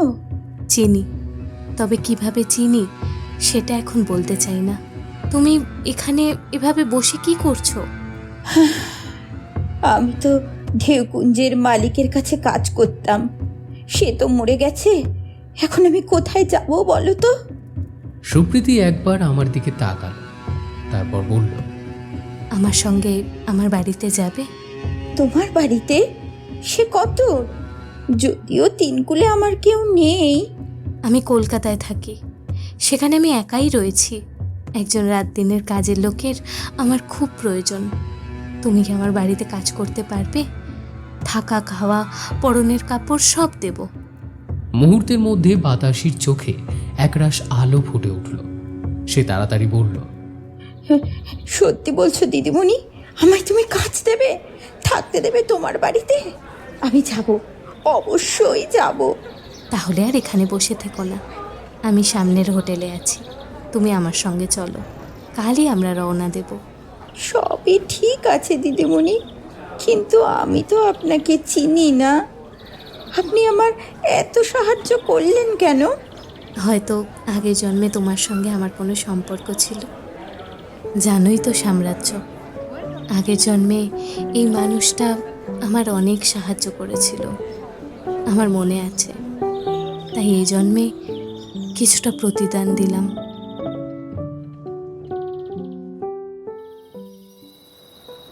হোটেলে ফিরিয়ে আমি সাম্রাজ্যকে বললাম, সুপ্রীতির মেয়েটা কিন্তু সত্যিই খুব ভালো। বাতাসিকে নিজের কাছে রাখার সিদ্ধান্তটা দেখেই বোঝা যায়। আগের জন্মের রাগ যেমন আছে, তেমনি ভালো সম্পর্কের প্রতি কৃতজ্ঞতাটাও রয়ে গেছে। সাম্রাজ্য কিছু বলল না। ঘরে পায়চারি করতে করতে ও ডায়েরিটাতে লেখা সেই হিজিবিজি নোটগুলো মন দিয়ে পড়তে লাগলো। এমন সময় আমার ফোনে কল এলো। দেখলাম বড় মামা ফোন করেছেন। ফোন ধরতেই তিনি বললেন সাম্রাজ্যকে ফোনটা দিতে। আমি ফোনটা ওর দিকে এগিয়ে দিলাম। সাম্রাজ্য ফোন কানে নিয়ে বলল, ও, আপনি ফোন করেছিলেন? আসলে সকাল থেকে ফোনে চার্জ দেওয়া হয়নি, তাই বোধহয় বন্ধ ছিল। বলুন। হ্যাঁ, আচ্ছা আচ্ছা আচ্ছা। কি কি নাম বললেন? কারা? ও, ওরা তিনজন? স্ট্রেঞ্জ। ও, okay okay okay, thank you so much, thank you so much sir. কলটা কেটে সাম্রাজ্য আমাকে ফোনটা ফেরত দিল। আমি কিছুই বুঝতে না পেরে জিজ্ঞাসা করলাম, কি ব্যাপার বলতো? আমি তো কিছুই বুঝতে পারলাম না। সাম্রাজ্য খাটে বসে উত্তেজনায় দুলতে দুলতে হঠাৎ উঠে দাঁড়িয়ে বলল, আমি কিন্তু সবটা বুঝেছি, চলো। এখন?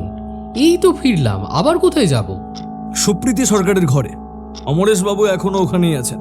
রহস্যের জট খুলতে সময় হয়েছে।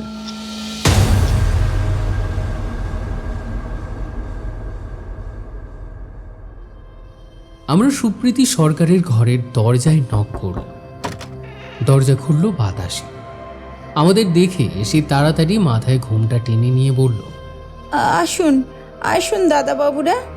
ভিতরে ঢুকে দেখলাম সুপ্রীতি খাটের উপর বসে কিছু টাকা গুনে হিসেব করছে, আর অমরেশবাবু পাশে বসে একটি খামে টাকা ভরছেন। আমাদের দেখে সুপ্রীতি তাড়াতাড়ি টাকাগুলো ব্যাগে গুছিয়ে রেখে উঠে দাঁড়িয়ে বলল, আরে সাম্রাজ্য, তুমি এসো, আপনিও আসুন শাশ্বতবাবু। আমি আর অমর কাকা আপনাদের কাছেই যাচ্ছিলাম। আপনি যেভাবে নিজের কাজকর্ম ফেলে এখানে চলে এলেন, সেটার জন্য সত্যি আমরা খুবই খুবই কৃতজ্ঞ। আর আমরা নিশ্চিত যদি এখানে সুপ্রীতি কোনো বিপদে পড়তো, আপনি নিশ্চয়ই ওকে উদ্ধার করতেন। তাই শুধু থাকা খাওয়ার খরচ নয়, আপনার প্রাপ্য পারিশ্রমিকও দেওয়া উচিত। এই এই নিন, এই নিন। বলে তিনি হাতে ধরা খামটি সাম্রাজ্যের দিকে বাড়িয়ে দিয়ে বললেন, এর মধ্যে কিছু টাকা আছে। সাম্রাজ্য খামটা নিয়ে টেবিলের কাছে গিয়ে সেটা রেখে দিল। সে কি, তুমি টাকাটা নেবে না? আগে কেসটা সলভ করি, তারপর তো টাকার কথা আসবে। কেস? হ্যাঁ, কেস। এই কেসটা তো এখনো সলভ হয়নি, তাই না? কেস আবার কি? এখানে তো সলভ করার মতোই কিছুই নেই সাম্রাজ্য। লোকটা তো নিজেই মারা গেছে। তাই? কিন্তু আমার মনে হচ্ছে তাকে বিষ খাইয়ে মারা হয়েছে। করলাতে তো সবজি, তার মধ্যে বিষ মিশিয়ে দিলে বোঝা খুব কঠিন। অতদাইর পক্ষে তাই এই কাজটা করা খুব সহজ ছিল। কি বলো বাতাসি, তাই তো? মুহূর্তের মধ্যে ঘরের পরিবেশ বদলে গেল। সকলের দৃষ্টি একসঙ্গে গিয়ে পড়ল বাতাসের উপর। বাতাসি হঠাৎ কেঁদে উঠে বলল, আপনারা আমাকে এখানে ডেকে এনেছেন এই জন্য? আমাকে খুনি বানাবেন বলে? কে আপনারা? পুলিশের লোক? না না বাতাসি, আমরা সেই জন্য তোমাকে আনিনি। তুমি শান্ত হও। কি কি বলছেন আপনি মিস্টার চ্যাটার্জি? আমরা তো কিছুই বুঝতে পারছি না। স্বাভাবিক, আমি সবটা গুছিয়ে বলছি একদম শুরু থেকে। আমরা সকলে নিঃশব্দে ওর দিকে তাকিয়ে রইলাম। ঘরের মধ্যে এক অদ্ভুত টান টান উত্তেজনা ছড়িয়ে পড়েছে। একমাত্র সাম্রাজ্যের মুখেই তখন স্থির ও ক্ষীণ হাসি রয়েছে। তারপর সে ধীরে ধীরে বলতে শুরু করল। প্রথমেই আসি 30 বছর আগের ঘটনায়। তখন মা বাবার চাপে সুলেখা বিয়ে করে অনিরুদ্ধ মহান্তের সঙ্গে। তারাই পুরীতেই থাকতো। আজ যেটা ঢেউকুঞ্জ হোটেল, সেটাই ছিল তাদের বাড়ি। বিয়ের পরেই সুলেখা বুঝতে পারে সে কোনো সাধারণ মানুষের সঙ্গে নয়, একজন নিষ্ঠুর পৈশাচিক মানুষের সঙ্গে সংসার করছে। অনিরুদ্ধ মহান্তি তাকে নিয়মিত শারীরিক ও মানসিক অত্যাচার করত। এই জন্যই সুলেখা নিজের বাড়ির লোকদের সঙ্গে সম্পর্ক ছিন্ন করেছিল। তারা জেনে শুনে এমন একজন মানুষের সঙ্গে তার বিয়ে দিয়েছিল বলে সুলেখা কারোর সঙ্গে সম্পর্ক রাখেনি। তবে একজনকে সে সব সময় নিজের কাছে রাখত, সে হলো বাতাসি। বয়সে বাতাসি সুলেখার থেকে সামান্য বড় ছিল, কিন্তু এই বাতাসির ওপরও অনিরুদ্ধ মহান্তি শারীরিক ও মানসিক অত্যাচার করত। এই বাতাসি ছিল অনিরুদ্ধ মহান্তির রক্ষিতা। এই সময় বাতাসি কিছু একটা বলতে যাচ্ছিল, কিন্তু সাম্রাজ্য তাকে থামিয়ে দিল। এখন কিছু বলবার দরকার নেই। তুমি পুলিশকে যা জবানবন্দি দিয়েছ আমি সেটাই বলছি। আজ বিভূতিবাবু নিজে আমাকে ফোন করে জানিয়েছেন তুমি অনিরুদ্ধ মহান্তির রক্ষিতা ছিলে, এটা এখন প্রমাণিত। বাতাসি মাথা নিচু করে চুপ করে দাঁড়িয়ে রইল। সাম্রাজ্য আবার বলতে লাগলো, যাই হোক, এবার আবারও 30 বছর আগে ফিরে যায়। বিয়ের 1 মাসের মধ্যেই সুলেখা গর্ভবতী হয়, কিন্তু সেই সময় থেকে অনিরুদ্ধর অত্যাচার তার উপর আরো বেড়ে যায়। সে বারবার চাইতো বাচ্চাটা নষ্ট করে দিতে। সুপ্রীতি, তুমি বলো তো, তোমার আগের জন্মের স্মৃতি অনুযায়ী তোমার স্বামী কেন এমনটা চাইতো? ও পাষণ্ড ছিল। কোনো এক ডাক্তারের মাধ্যমে বেআইনিভাবে ও জেনে গিয়েছিল আমার গর্ভে মেয়ে সন্তান আছে, আর তাই। না সুপ্রীতি, তোমার স্মৃতি ঠিকমতো কাজ করছে না।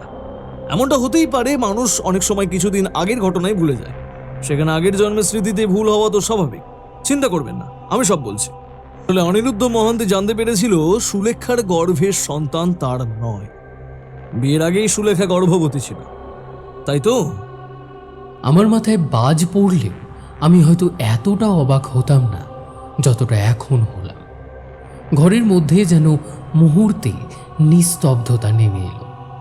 সুপ্রীতির দাঁতে দাঁত চেপে বলল, আপনি আমার চরিত্রে কলঙ্ক দিচ্ছেন সাম্রাজ্য। উত্তেজিত হবেন না, আমার কথা এখনো শেষ হয়নি। এবার প্রশ্ন হলো, সুলেখার গর্ভের সন্তান কার ছিল? এই জায়গায় আমাকে সাহায্য করেছেন শাশ্বতর বড় মামা অজিত তালুকদার। কে কে এই অজিত তালুকদার? আপনি চিনবেন না, কিন্তু অমরেশ বাবু নিশ্চয়ই চিনবেন। প্রেসিডেন্সি কলেজের এই প্রফেসরকে আপনার মনে আছে? অমরেশ বাবু, তার কিন্তু নিজের প্রিয় ছাত্র অমরেশ গোস্বামীকে বেশ ভালোই মনে আছে। আমাদের সকলের দৃষ্টি এবার অমরেশ বাবুর দিকে ঘুরে গেল। তার মুখ মুহূর্তে ফ্যাকাশে হয়ে উঠল। তিনি ধীরে ধীরে বললেন, হ্যাঁ, মনে আছে। আমি যখন প্রেসিডেন্সিতে পড়তাম তখন স্যারের কাছ থেকে অনেক উপকার পেয়েছি, কিন্তু তার সঙ্গে এই কেসের সম্পর্ক কি? সম্পর্কটা খুব সরাসরি। আপনি, সুপ্রীতির মা প্রেরণা সরকার আর সুলেখা তিনজনেই প্রেসিডেন্সি কলেজে একসঙ্গে পড়তেন। সুলেখার সঙ্গে আপনার প্রেমের সম্পর্ক ছিল, আর সুলেখার গর্ভের সন্তান ছিল আপনার। আপনাকে মেনে নেবে না বলে সুলেখার বাবা মা তাড়াহুড়ো করে মেয়ের বিয়ে দেন অনিরুদ্ধ মহান্তের সঙ্গে। তখন অনিরুদ্ধ জানতো না সুলেখা ইতিমধ্যেই গর্ভবতী। যখন সে সত্যিটা জানতে পারে, তখন থেকেই সুলেখার ওপর তার অত্যাচার দ্বিগুণ বেড়ে যায়। সুপ্রীতি এগিয়ে এসে সাম্রাজ্যের কলার চেপে ধরল। তার চোখে জল, গলায় রাগ আর অপমানের কাঁপড়। সে বলল, খবরদার, আর একটা নোংরা কথাও বলবে না তুমি। সাম্রাজ্য ধীরে ধীরে তার হাত সরিয়ে দিয়ে শান্ত স্বরে আবার বলতে শুরু করলো।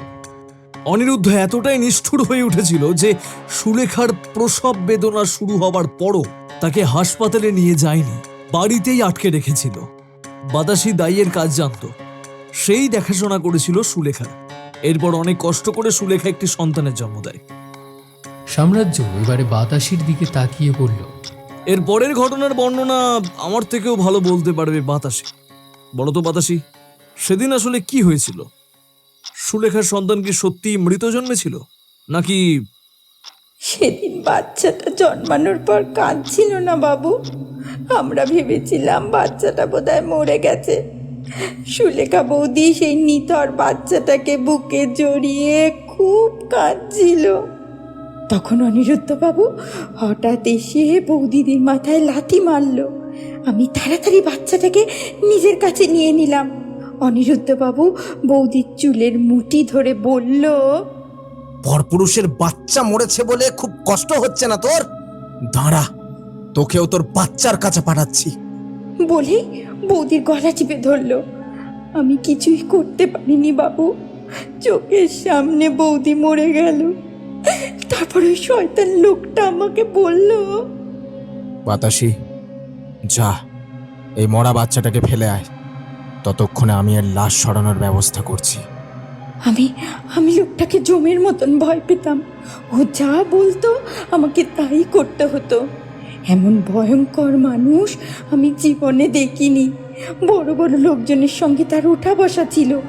এখানে কেউ ওকে কিছু বলার সাহস পেত না। ওর সঙ্গে শত্রুতা করা মানে নিজের বিপদ নিজে ডেকে আনে। আমি বাচ্চাটাকে নিয়ে দৌড়ে বেরিয়ে গেলাম। নুলিয়া বস্তির কাছাকাছি আসতেই বাচ্চাটা হঠাৎ কেঁদে উঠল। আমার বুকটা যেন ফেটে গেল বাবু। আর কি অমন প্রাণকে ফেলে দেওয়া যায়? অথচ আমি তো নিজের কাছেও রাখতে পারতাম না বাচ্চাটাকে। আর না ওই শয়তানের কাছে ফিরিয়ে নিয়ে যেতে পারতাম। এই বস্তিতেই আমার ছোট বোন থাকতো। আমি ওর হাতেই বাচ্চাটাকে তুলে দিলাম। কিন্তু বাচ্চাটা তোমার ছোট বোনের কাছে মানুষ হয়নি। বিয়ের পরেও সুলেখা তার প্রিয় বন্ধু প্রেরণার সঙ্গে চিঠির মাধ্যমে যোগাযোগ রাখত, আর সেই চিঠিগুলো তুমিই ফেলে আসতে। তুমি প্রেরণার ঠিকানা জানতে। এই ঘটনার পর তুমি কলকাতা থেকে প্রেরণাকে ডেকে পাঠিয়ে ওকে সব জানিয়েছিলে। কিন্তু অনিরুদ্ধ মহান্তির মতো জাঁদরের লোকের সঙ্গে লড়াই করা তোমার পক্ষে সম্ভব ছিল না। তাই প্রেরণা বাচ্চাটিকে নিজের কাছে নিয়ে একাই সিঙ্গেল মাদার হিসেবে তাকে বড় করে। বাতাসের নিঃশব্দে মাথা নিচু করে রইল। এই কথাগুলো শোনার পর সুপ্রীতি যেন আর নিজেকে ধরে রাখতে পারল না। ধপ করে খাটের ওপর বসে পড়ল। তার শরীর যেন নিস্তেজ হয়ে পড়েছিল। সাম্রাজ্য স্থির দৃষ্টিতে সুপ্রীতির দিকে তাকিয়ে বলল, সুপ্রীতি, আপনার অফিসে ফোন করে আমি খোঁজ নিয়েছি। আপনি যে আক্রমণের কথা বলেছিলেন তেমন কোনো আক্রমণের সাক্ষী আপনার কলিগরা ছিলেন না। অর্থাৎ আপনি মিথ্যে কথা বলেছিলেন, তাই তো? সুপ্রীতি নিঃশব্দে বসে রইল। তার চোখ বেয়ে জল গড়িয়ে পড়ছে। সাম্রাজ্য আবার বলল, আসলে আপনার মায়ের মৃত্যুর আগে পর্যন্ত আপনি এসব কিছুই জানতেন না। অমরেশ বাবুকে আপনি শুধুই আপনার মায়ের বন্ধু হিসাবে চিনতেন। তারা কেউই আপনাকে সত্যিটা বলেনি, কিন্তু আপনার মায়ের মৃত্যুর পর আপনি বিষয়টা জানতে পারলেন, তাই তো? মায়ের পুরনো ফাইলের মধ্যে সুলেখা মহান্তির চিঠিগুলো পেয়েছিলাম, সেখান থেকেই সব জানতে পারি। তারপর অমর কাকাও সবটা খুলে বলেন। সেই মুহূর্তে আমি ঠিক করে ফেলি, অনিরুদ্ধ মহান্তিকে আমি বাঁচতে দেব না। আমি আর অমর কাকা কয়েক মাস আগে এখানে এসে ঢেউকুঞ্জে বাতাসির সঙ্গে দেখা করি।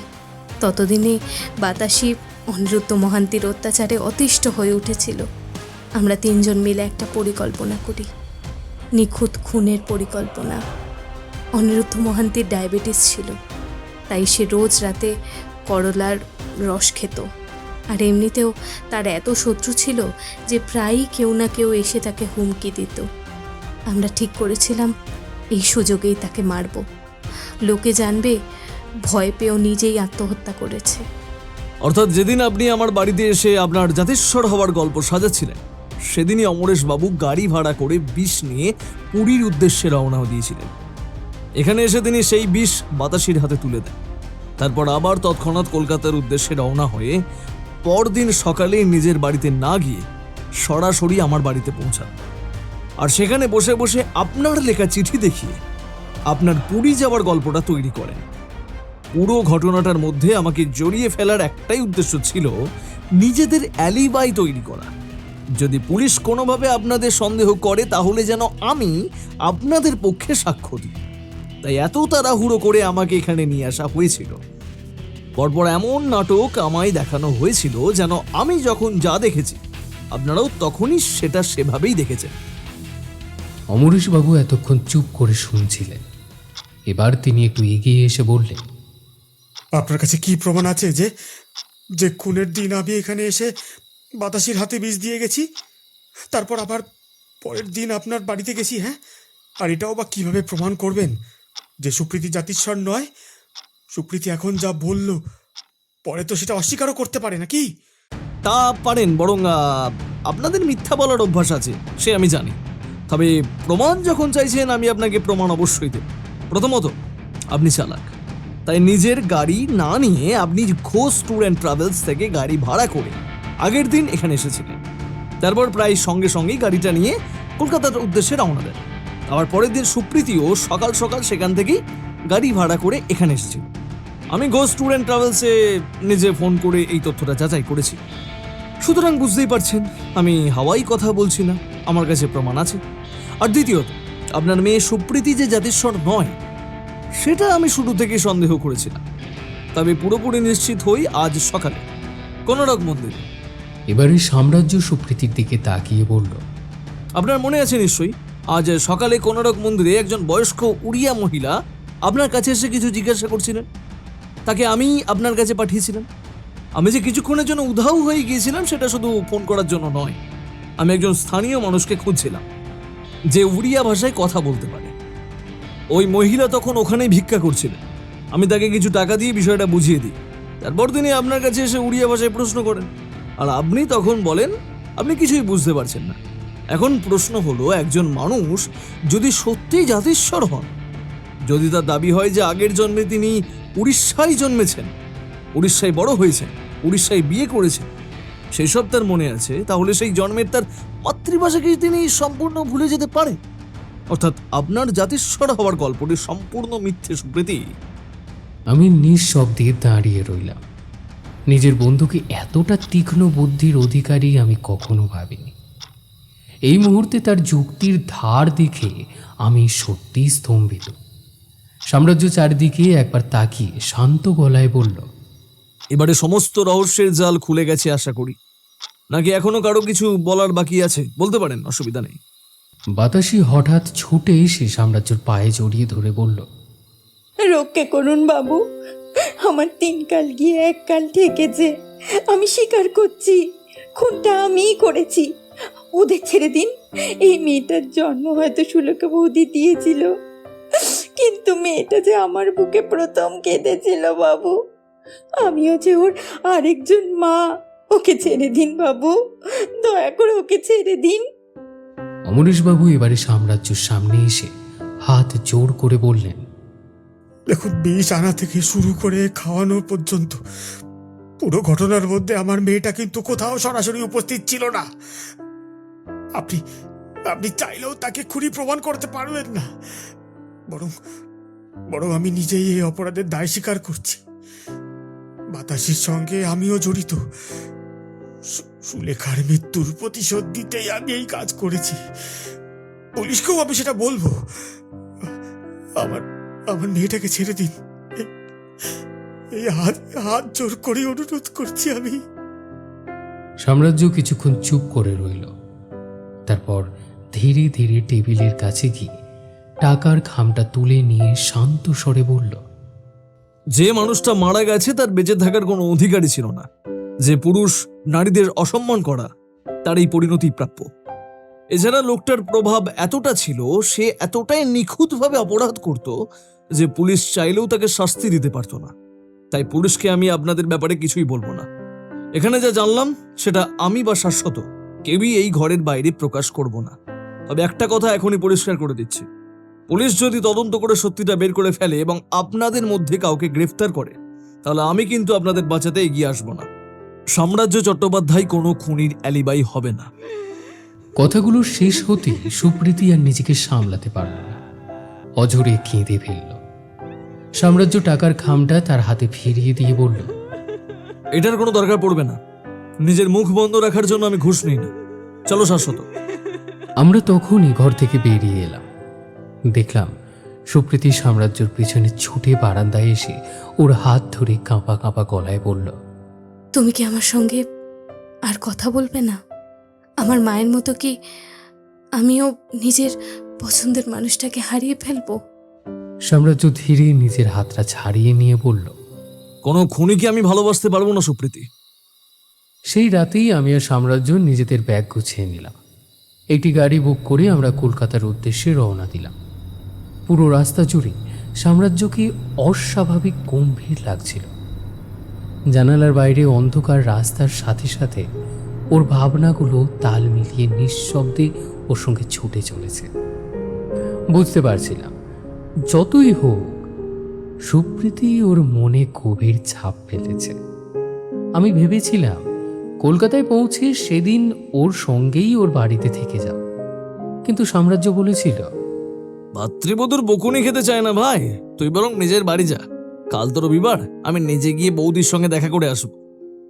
কথাগুলো সে স্বাভাবিক ভঙ্গিতে বলল বটে, কিন্তু আমি বুঝতে পারছিলাম ওর ভেতরে তখন ঝড় বইছে।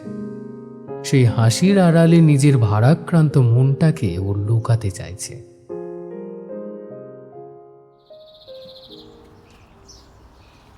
বাড়ি ফিরে অমৃতার সঙ্গে বসে বসে গল্প করছিলাম, ওকে সমস্ত ঘটনা খুলে বলছিলাম। ঠিক সেই সময় হঠাৎ টেলিভিশনের পর্দায় চোখ পড়তেই আমি যেন থমকে গেলাম। সেখানে একটা খবর চলছিল, আর সেটাই আমাকে মুহূর্তের মধ্যে চমকে দিল। আজ সকালে পুরী থেকে কলকাতায় ফেরার পথে একটি গাড়ি নিয়ন্ত্রণ হারিয়ে হাইওয়ের ধারে দাঁড়িয়ে থাকা একটি বিশাল গাছে সজোরে ধাক্কা মারে। প্রত্যক্ষদর্শীরা জানায় সেই সংঘর্ষের তীব্রতা এতটাই প্রবল ছিল যে মুহূর্তের মধ্যে গাড়িটির সামনের অংশ প্রায় চূর্ণ বিচূর্ণ হয়ে যায়। দুর্ঘটনার পর স্থানীয় মানুষজন এবং পুলিশ দ্রুত ঘটনাস্থলে পৌঁছে উদ্ধার কার্য শুরু করে, কিন্তু দুর্ভাগ্যজনকভাবে ততক্ষণে গাড়ির ভেতরে থাকা 3 জন যাত্রী ঘটনাস্থলেই প্রাণ হারান। মৃতদের পরিচয় জানানো হয়েছে অমরেশ গোস্বামী, সুপ্রীতি সরকার এবং বাতাসি মণ্ডল।